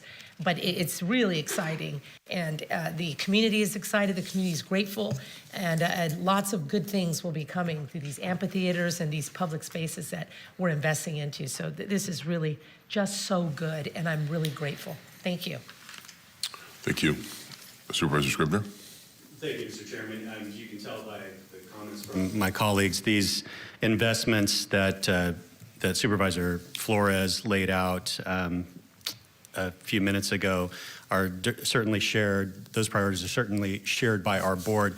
But can you speak just a little bit to the kind of participation that we're getting from the Measure K Advisory Committee, the citizens group that we have each appointed one person to, and how their input is being incorporated in these priorities that you listed? Yes, so this is the first years of Measure K. So we use the priorities the community provided as part of our surveys that informed the enabling and the sales tax. And so what we did is we presented options to that community group. They provided their input, and we made adjustments for this first year budget. We have presented the mid-year report. They gave us very good feedback on what they want to see and how they want to be involved. We have actually our HR department met with some of them to ensure that we are doing the recruitment in those communities, that we are visiting those communities. Supervisor Peters' representative make a very good comment of how she was originally reluctant to open the libraries and that investment, and then she has seen how that community and that the library at Kern River Valley has become a community center that is used by all the community. What we're doing for this coming fiscal year, and I'll mention that during the guideline, we are not adding additional projects. We are funding in the guideline just the projects that are ongoing and funded with Measure K, and then we'll be getting feedback to see how we allocate the remaining resources moving forward. So we'll seek their feedback. Very good. Appreciate that. Thank you to staff for all their work. I'm going to highlight one small piece there, but it's really to thank our sheriff, our general services department, CAO, CFO, and county council for all the work. We hear a lot about park rangers and the importance of them and their presence in the community. And you all have been working on this for a long time, long before really we began to hear about it. And I recognize that it's complicated and there's a lot of things you had to work out, but you're headed in the right direction and you've done a lot of work on it. I just want to acknowledge that because you mentioned it here. I don't have any other board comments. Is there anyone here that would like to make a comment on this item? Good morning. Good morning. Janine, Jeanine Adams, ADAMS. Thank you. Very interesting numbers. Certainly gave a better understanding of what the 57 million listed on the agenda. I appreciate that. You know, a budget is a financial plan, but if you ask typical American, when you say budget, they think about limiting expenses. However, a financial plan takes into account both revenue and expenses. When revenues are underrepresented, this undermines the effectiveness of the financial plan. Missing revenue dollars by $57 million seems unusual. I don't know, maybe this is typical, but $57 million is a big number. Recently retired from the assessor's office, I know that the county assessors has the real estate tax revenue gross numbers, of course, before all the changes that go back and forth with the state. They have that on July 1st. Budgeting, they know very close to what it's going to be a month before that.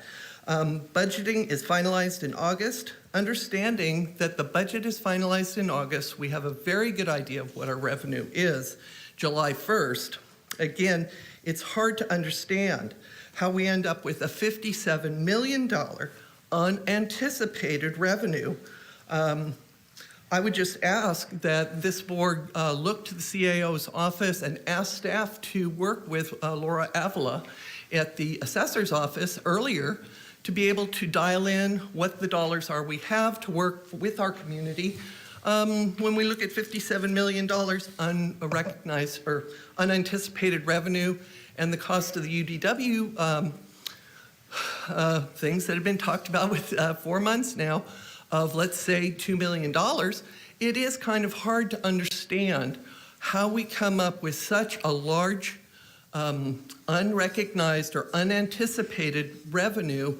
And look at what time of year it is. We're coming up to the next budget season.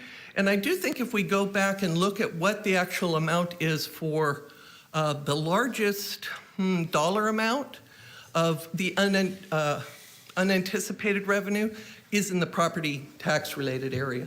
Thank you. Thank you, Ms. Adams. Anyone else?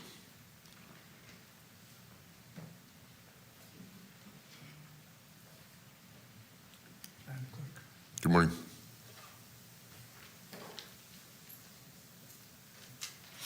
I see the CAO has punched in. Would you like to respond now, or you want to wait? Yeah, it would just take a second. Okay. You know, I want, in response to the last speaker, you know, I really want to commend our fiscal analysts and our staff because developing a $4.4 billion budget and the revenue estimates associated with that is no small feat.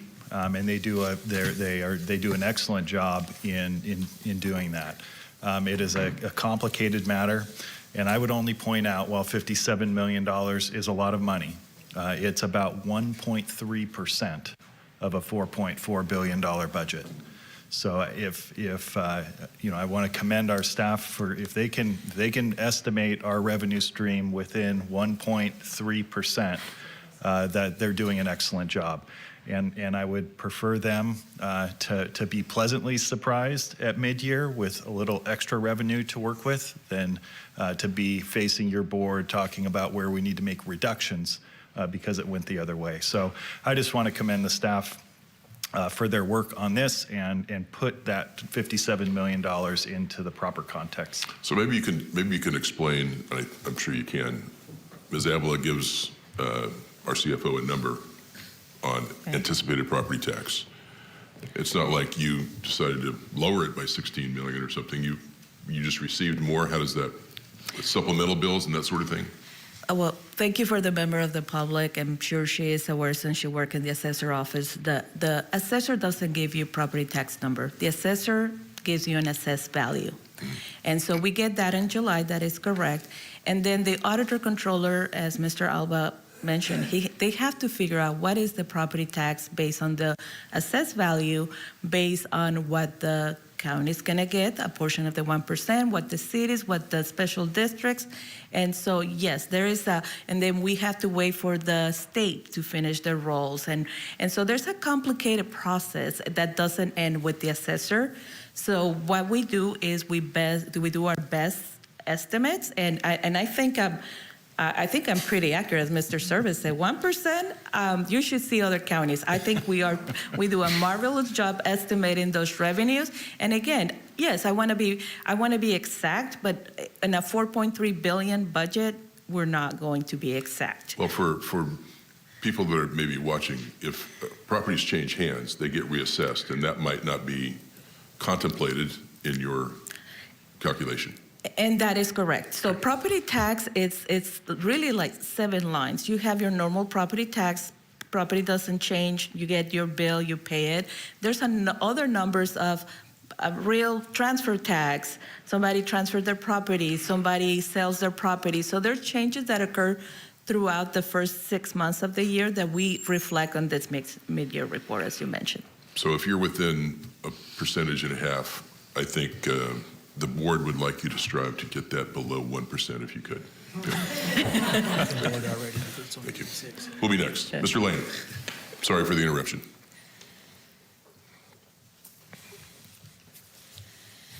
Thank you, Mr. Chairman. I'm Eddie Lane, and been here many times. Lots of issues parks issues that we have advocated, the Sierra Club has advocated for a number of years. I'd like to, I have one item here from your packet that I'd like to deal with quite a lot, but I want to go to a quote from the paper. We're in election time, you know, and here we go. This is one of the candidates. It does no good to invest millions of dollars in infrastructure if there's no accountability or anyone patrolling parks to ensure a safe and enjoyable experience. Well, the Sierra Club had asked for information about the numbers from parks rangers from previous years. And back in 2022-23, District 4 had something like $26,000 of ranger time allocated to it for that year. District 5 had something like $15,000 allocated. Well, that's not even one full ranger. That's a little piece of a ranger. What happened after that? Then last year, looking chronologically, last year, I'm by Hard Park a lot, we had in Memorial Day weekend, we had 4 rangers on duty in Hard Park. Well, by December, when there was, and we're grateful to have the pay increase, and by the way, there was a 60% vacancy rate in park rangers in December, 60%. What, you know, if it were 20%, wouldn't that be a red flag? It was 60%.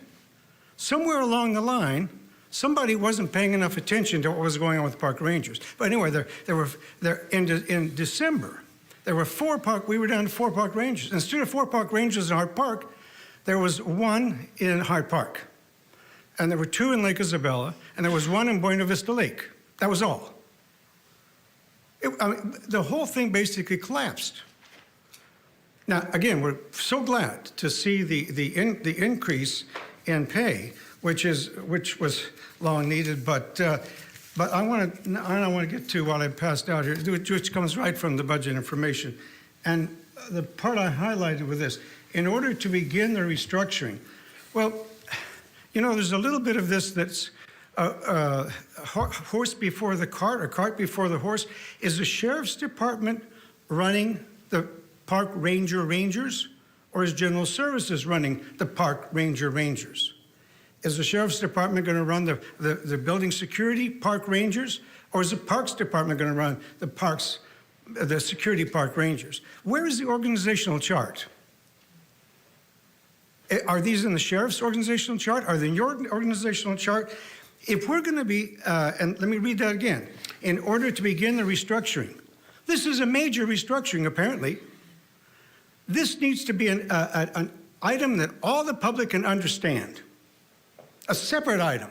If we're beginning a restructuring, do it right. Thank you for this opportunity. Thank you, Mr. Lane. Who'll be next?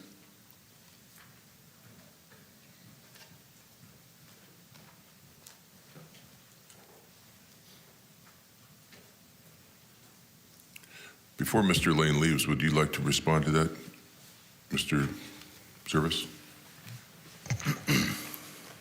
Sure, I'd be happy to. This was a topic that was going to be included in the guideline discussion, which your board will be hearing in a few moments. The work If you respond now, we can afford him the opportunity to hear it because I see he was about to leave. I appreciate the opportunity. The work with the sheriff's organization, the sheriff's division, really, has been ongoing over the course of this fiscal year. So earlier on in the beginning of the fiscal year, we had some change in personnel within the management of the Park Ranger Division and reached out to the sheriff to ask for their assistance in coming in and helping evaluate the Park Ranger Division, the needs within the Park Rangers, and how to best situate the Park Rangers to be effective and efficient in fulfilling their role to keep our parks throughout Kern County safe. We spent quite a bit of time, roughly 6 months, working with the sheriff, and they were overseeing the operation, although those Park Ranger employees remain general services employees during that time, and included, as a recommendation and an action coming out of that process was the fact that your board ended up approving a 53% pay increase for Park Rangers to deal with the vacancy issues and turnover issues that were occurring within that division. Moving forward, what you're seeing here is really, I would say, step two. If step one occurs with working with the sheriff and identifying needs within the organization, we've been doing that this year. Compensation issues, for example. Step two really is what we saw today in the mid-year, which is allocating several new positions within the Sheriff's Department and General Services so that we can continue to work on hiring and filling those positions and creating the proper organizational structure and supervisory structure to support that organization. And included in the guideline, which you're going to see here shortly, usually our guideline is talking about status quo. We're not talking about adding new programs during the guideline unless there's specific funding tied to that. The exception in this year's guideline is the restructuring of the Park Ranger Division to align it under the Sheriff's Department. Very clearly, those employees would no longer be general services employees. They would be employees of the Sheriff's Department within a division for the Rangers, which includes both Park Rangers and Building Security Rangers, so regardless of where they're assigned. It also included in the guideline is a significant investment in personnel within that Park Ranger Division to build out that program, and we will talk more specifically as what those numbers look like. But it is about a $5 million investment being proposed within the guideline to your board to build and add new sheriff or ranger positions within that division. So to answer Mr. Lane's question, organizationally, today, Rangers are a part of the General Services Division. After the guideline, next fiscal year, they would be realigned or they would be moved out of General Services and directly underneath of the Sheriff's Department. That is done intentionally to put them under the umbrella of a professional law enforcement department that has the training, that has the equipment, the expertise, the administrative support, and in order to help them be the most effective law enforcement agency that they can be, as opposed to being a standalone agency within General Services. So to provide that top level support and ongoing support. not just for them, but for the employees, both in our sheriff's department, encouraging the rangers and the sheriff's deputies to be able to work more effectively together, and to give them additional employment growth opportunity as well, frankly. So I'd be happy to talk with you more about that under the guideline item, but I think that in a nutshell answers the question. Well, and there were, I don't know if I should go here, but I'll go here, where there were lots of discussions with the appropriate bargaining groups that had to take place as well. So that's when I say this was a complicated process. It wasn't just a decision that got made and no one knew about it.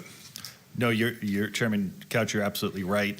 There continues to be ongoing discussions with labor organizations, and those have had to taken place, over the course of this past year as well as discussion within the different departments, whether it's general services or the sheriff, and the nuances of how things actually function and how to organize things. So it includes both labor, our different departments within the agency, as well as relationships with statewide agencies as well. Thank you for that. I don't have any other. Are there any other public comments on this item? Hi, Sandra. Good morning. Good morning. My name is Sandra Placencia, and I am a Kern policy advocate. I shared a letter with y'all, so I won't go too much into depth. But working for Leadership Council, right, we're a community-based organization that works within the community of Fuller Acres, Donny Street, Lamont, Greenfield, Casaloma, etc. Right? We did want to thank the county for investing in the mid-year budget to bring improvements to Casaloma, an incredibly disinvested community. And so we're very, very happy to see all the investments coming in the mid-year. But I did want to kind of highlight some of the issues that community has raised, specifically in Fuller Acres and Donny Street. I added some pictures into the letter that I gave y'all. The first picture is of a school bus dropping off children along Highway 184. As you see, there are giant puddles, right? Those puddles, when it rains, and I know we've kind of said this already a lot in the past, but we would really love it if the county would work alongside Caltrans to make sure those puddles are gone, right? And we see some sidewalks, or at least some stormwater mitigation. There is a lot of truck traffic on Highway 184. When it rains a lot and those puddles are huge, the kids have to walk alongside the truck traffic on the road. They have to walk alongside the highway. This is incredibly dangerous. Just in the past 2 years, residents who have picked up their children have witnessed 4 car accidents while picking up their kids because people don't stop for the flashing lights for the bus, right? Kids are walking alongside the highway, giant semis passing by, and now car accidents, right? This is a huge issue. We have raised this with Caltrans, and we would love support from the county to make sure that this is fixed, right? Another thing we would love to see is some type of feasibility study that addresses transportation inside of Fuller Acres, right? We can't have sidewalks, we can't have speed humps. There is not that much that we can do in Fuller Acres, so we would really urge the county to look into some type of feasibility study to see what we can have, whether that's signage or some other type of traffic mitigation. Second, when it comes to Donny Street, this is a newer community that we have started working with, but Chairman Couch, we would love it if you would come out an evening and just meet the residents there, just to see how hard they have to struggle every single day to get through their homes, right? There is not an actual access pass to their homes. They have to go alongside the canal banks. When I went there in my car, I didn't think my car would make it. There is so many holes, there is so much mud, and as far as I know, and what residents have told me, the canal is scraping the sides, so the banks are getting smaller and smaller and smaller, and they have no other access points. This is definitely an issue that we bring to the county to see how we can solve it all together. I know it's a very complicated issue, but I think alongside y'all, we can figure out what to do for this poor community who has lived there for decades and never seen any investment on behalf of the county. And the last thing I want to reiterate, as the county works towards their 6th cycle housing element, we'd love to see more housing programs, of course, right? This includes rental assistance, as we had in the past.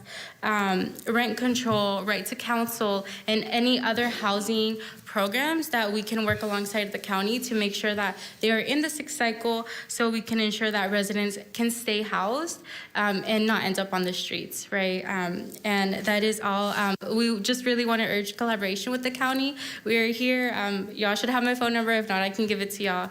But yeah, we urge collaboration. Thank you so much. Senator, would you bring a message back to the folks there? And that's I don't know if they know this, but when we did our redistricting, I asked for Fuller Acres to be in the 4th District because I wanted to work on the exact type of project you're talking about.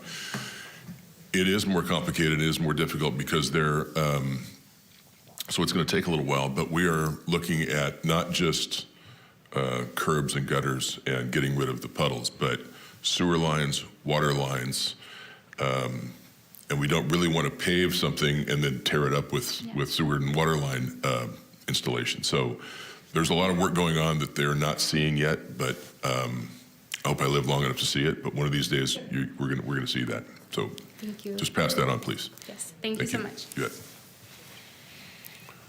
Who'll be next?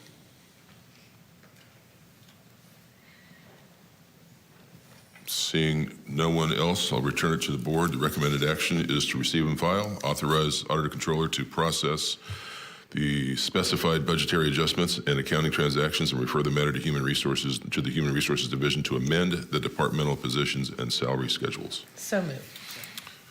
You have a motion and a second. Please cast your votes. The motion is approved. All ayes. Thank you. That takes us to item 24, which is the fiscal year 2024-2025 budget development report and proposed general fund contribution guideline. Chairman Couch. Mr. Zerbis. Yeah, I think I shared with you the extent of some of the changes being incorporated into the guideline, namely the park ranger investments that we're proposing. Outside of that, I will just make a couple comments and turn it over to Ms. Martinez to do the presentation. What you saw at the mid-year, is that there's modest revenue growth and stability within county finances.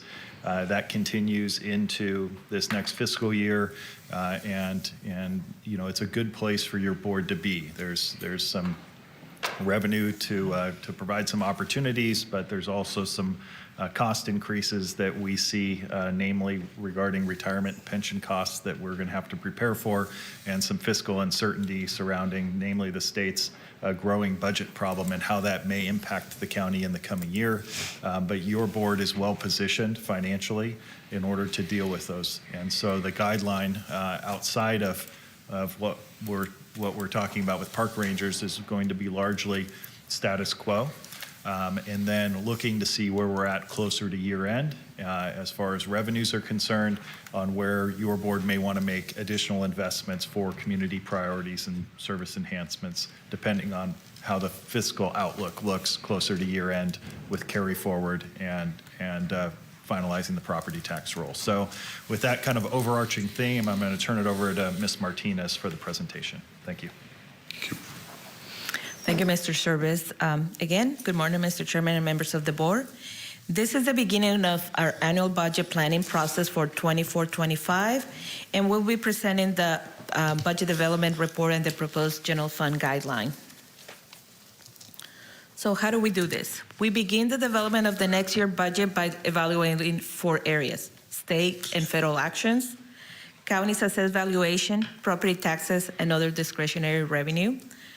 We look at known and quantifiable changes in program costs and revenue, and the status of current year's budget, which we just did, and year-end fund balance. So what's not included in this slide is the economic outlook. Despite the widespread fear of recession in 2023, we didn't see it. While opinions vary for 2024, the experts expect a year of shrinking inflation and healthy job creation.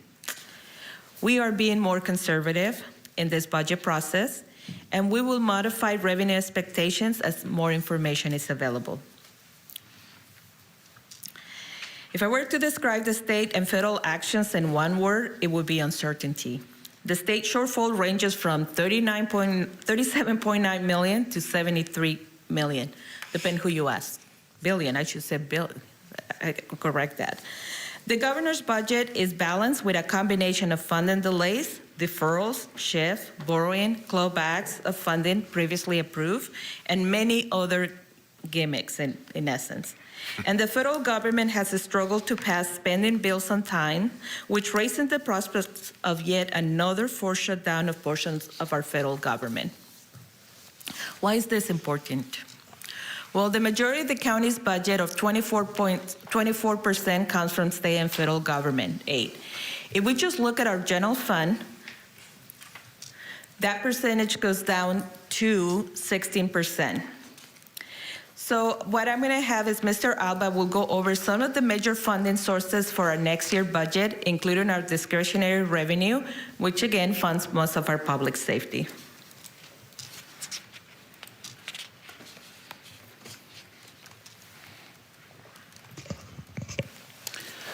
So this slide here shows the chart that shows the estimated 1991 and 2011 realignment funding for fiscal year 24-25 and the adopted amount for the prior two fiscal years. The fiscal year 24-25 estimate is an increase of approximately 1.6 million or less than 1%. And as discussed in the mid-year report, although this revenue source experienced growth in the past years, we project this revenue source to flatten. What that means is while we don't project this revenue source to decrease, we do project it to remain at similar levels with modest, if any, growth in the next fiscal year. This slide and what this chart shows is Proposition 172, and it shows the revenue beginning to flatten, similar to other sales tax revenue.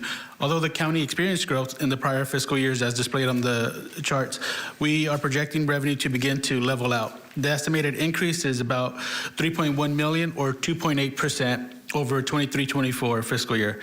The county's proportion is, and it's due to the county's pro rata rate increase of approximately 1.49% and modest growth.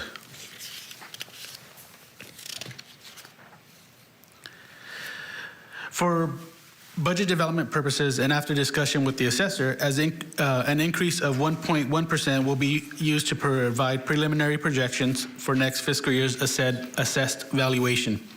This includes a conservative 1.5% increase in assessed value for residential and commercial properties and no growth for oil and gas properties.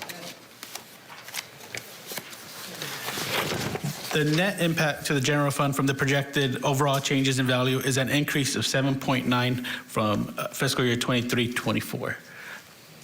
The overall discretionary general revenue for the next fiscal year is 558 million, included 58.1 million in Measure K sales and use tax. In addition to the 7.9 million in property taxes, the fiscal year 24-25 budget includes a projected increase in sales tax from adopted budget of 7.6 million. We're also expecting an increase of 6.4 million from the adopted budget for interest earnings. Overall discretionary revenue, excluding Measure K sales and use tax, is estimated to increase a total of 22.7 million from the fiscal year 23-24 adopted budget. Finally, we are projecting a modest increase of 1.9 million in Measure K sales and use tax. And the NGFC does not include any measure, as Ms. Martinez mentioned earlier, the NGFC guideline does not include any new Measure K funded projects, and any new projects will be incorporated into the fiscal year 24-25 preliminary recommended budget. So, as Mr. Service indicated, revenue is increasing, but so is cost. So as noted in the report, we are anticipating retirement to increase 7.6 million, with the majority of the increase going to our public safety departments. We are maintaining our health benefits flat, and if we need to, we will use our health benefits reserve to offset any costs. For next year, we're not anticipating any carry forward for operations, and as previous years, we'll evaluate the funding source for one-time projects to address the community and your board's priorities. What we are doing, we are setting aside 3.5 million in various economic opportunity areas to fund specific projects in those areas. As Mr. Chairman, you mentioned you have different projects going in the community, and so those could be used out of the economic opportunity areas if your board chooses to do so. Thank you. So as Mr. Service gave, we were going to wait until now to give a more detailed explanation of park rangers, but he gave you, it's been a lot of work. We want to thank our Sheriff Department and General Services for the cooperation and coordination. This is a very important step moving forward to provide for the safety of our community, regional parks, and our facilities. What we're doing is we're reallocating $3.2 million from general services to the sheriff and transferring 22 position and operational costs. In addition to that, the guideline proposes adding $5.2 million to the Sheriff Department to add additional 29 positions. And those include the 9 listed in the mid-year, which are the 6 classifications for oversight and management at the Sheriff's Office. And we are asking your board to add the funding, not the positions at this time, the funding for an additional 23 park rangers classifications to enhance services in our parks. This is a big investment, what we feel is necessary. We are making a lot of investments on our parks, and I think we need to make sure that our community feels safe to come to our parks. So this is what is proposed in the guideline. How the process works is if your board approves the guideline, we'll get to work with the departments, and they'll develop the organizational chart, they'll develop the leadership at the Sheriff's Office, and then when we come to your board in June, we'll present the full picture of how that organization is going to be funded, where the positions are going to be assigned and aligned with your board priorities of keeping our parks safe. So that's the guideline. What it does, it allows them the opportunity to start making that plan, and we'll be back to your board during the June presentation. So as Mr. Service mentioned, the guidelines recommend a budget that keeps current levels and does not seek further reductions in net general fund allocations to the department. The guideline, what it does, it provides departments with preliminary planning framework so they can develop a balanced budget that will be presented to your board. And as we do every year, and just out of the abundance of caution, knowing what's going on at the state level and the federal level, we are requesting that departments submit a step down of 3%. This is from their reduction from net general fund costs. Again, this is out of the abundance of caution. So as we begin the budget process, we must keep in mind that the budget reflects priorities and responsibilities to ensuring that efficient and responsible allocation of resources meet the mandates, provide for the needs of our residents, and also promote economic growth and development between our community.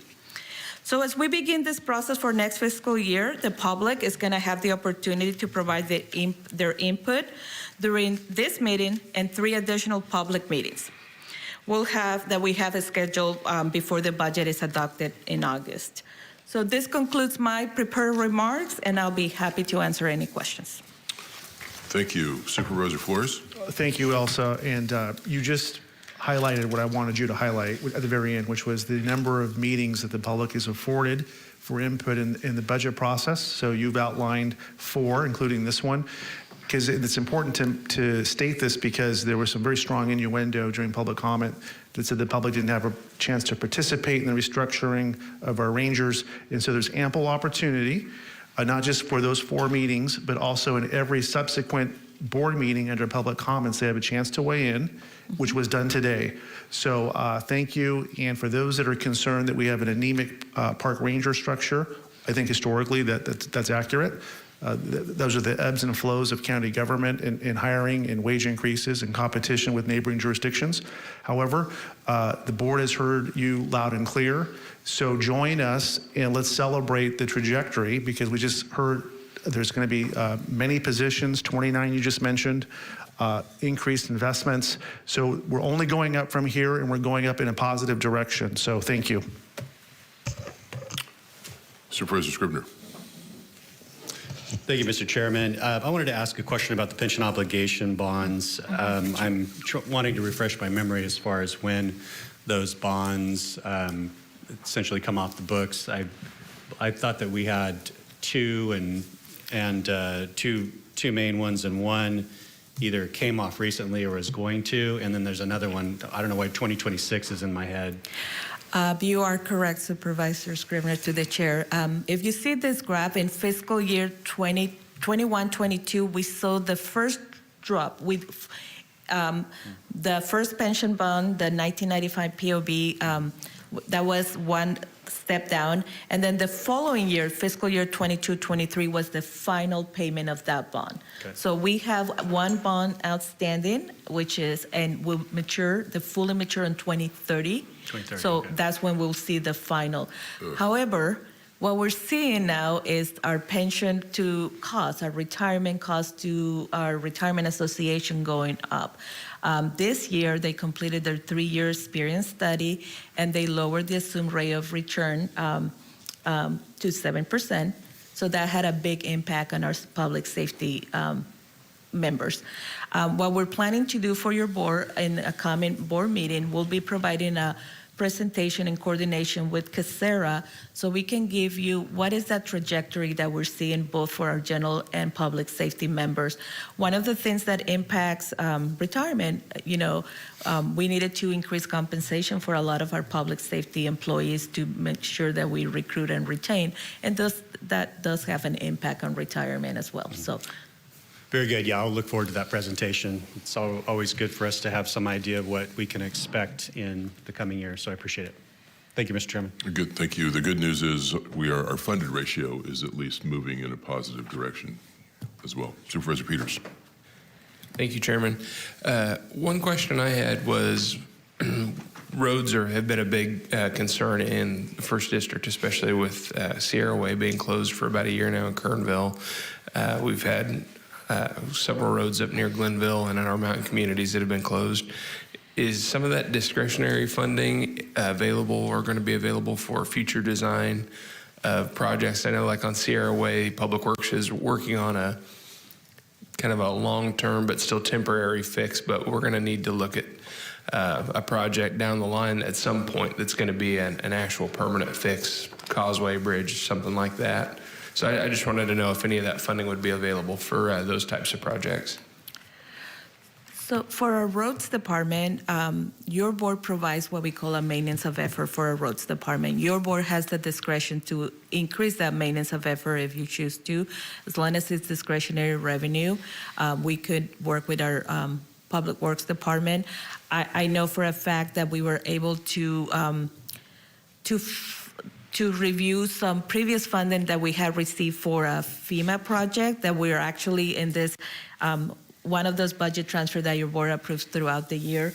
We are providing approximately $1.7 million that they could use for that type of projects right now, but we'll be glad to work with them and bring your board some recommendations. Great, thank you very much. Seeing no other comments. Motion to approve. We have a motion. Second. And a second. Please cast your votes. I'm sorry. Let's not move so hastily, and let's have some public comment.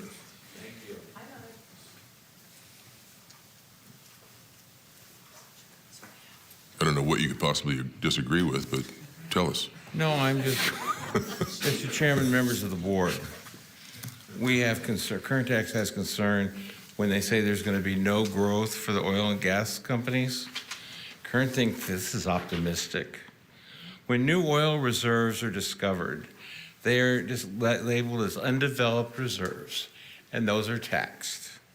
According to SEC rules, undeveloped reserves must be developed within 5 years. And as we all know, there's been great limitations on extraction. If these undeveloped resources are not developed within 5 years, the companies must remove these assets from their balance sheet, which means they're going to be removed from the tax rolls. And according to people that I talk to regularly, that's not a small number. Thank you very much. Well, that begs the question. Yeah, sure. Is there a number? No, we don't know that because we don't see everybody's books. We don't know what the undeveloped resources are. We don't know where they fit in the 5-year plan. We just know it's coming. Do you have a date? Well, 5 years from the date the undeveloped assets were placed on the company's books. If they don't develop them, the SEC requires they have to come off the books. Thank you. But there's lots of companies and lots of books that, sorry, we don't. I recognize there's not one date. No, it's going to be a phase over time. Thank you. Just wanted to let you know. Thank you. I think never mind. Who'll be next? Ms. Oviatt? You started down here. Okay. Anyone else? Seeing none, we still have a motion and a second. Please cast your votes. The motion is approved. All ayes. Thank you. That brings us to the end of the morning agenda. I need a motion to adjourn to closed session. So moved. Without objection, we're adjourned. Thank you.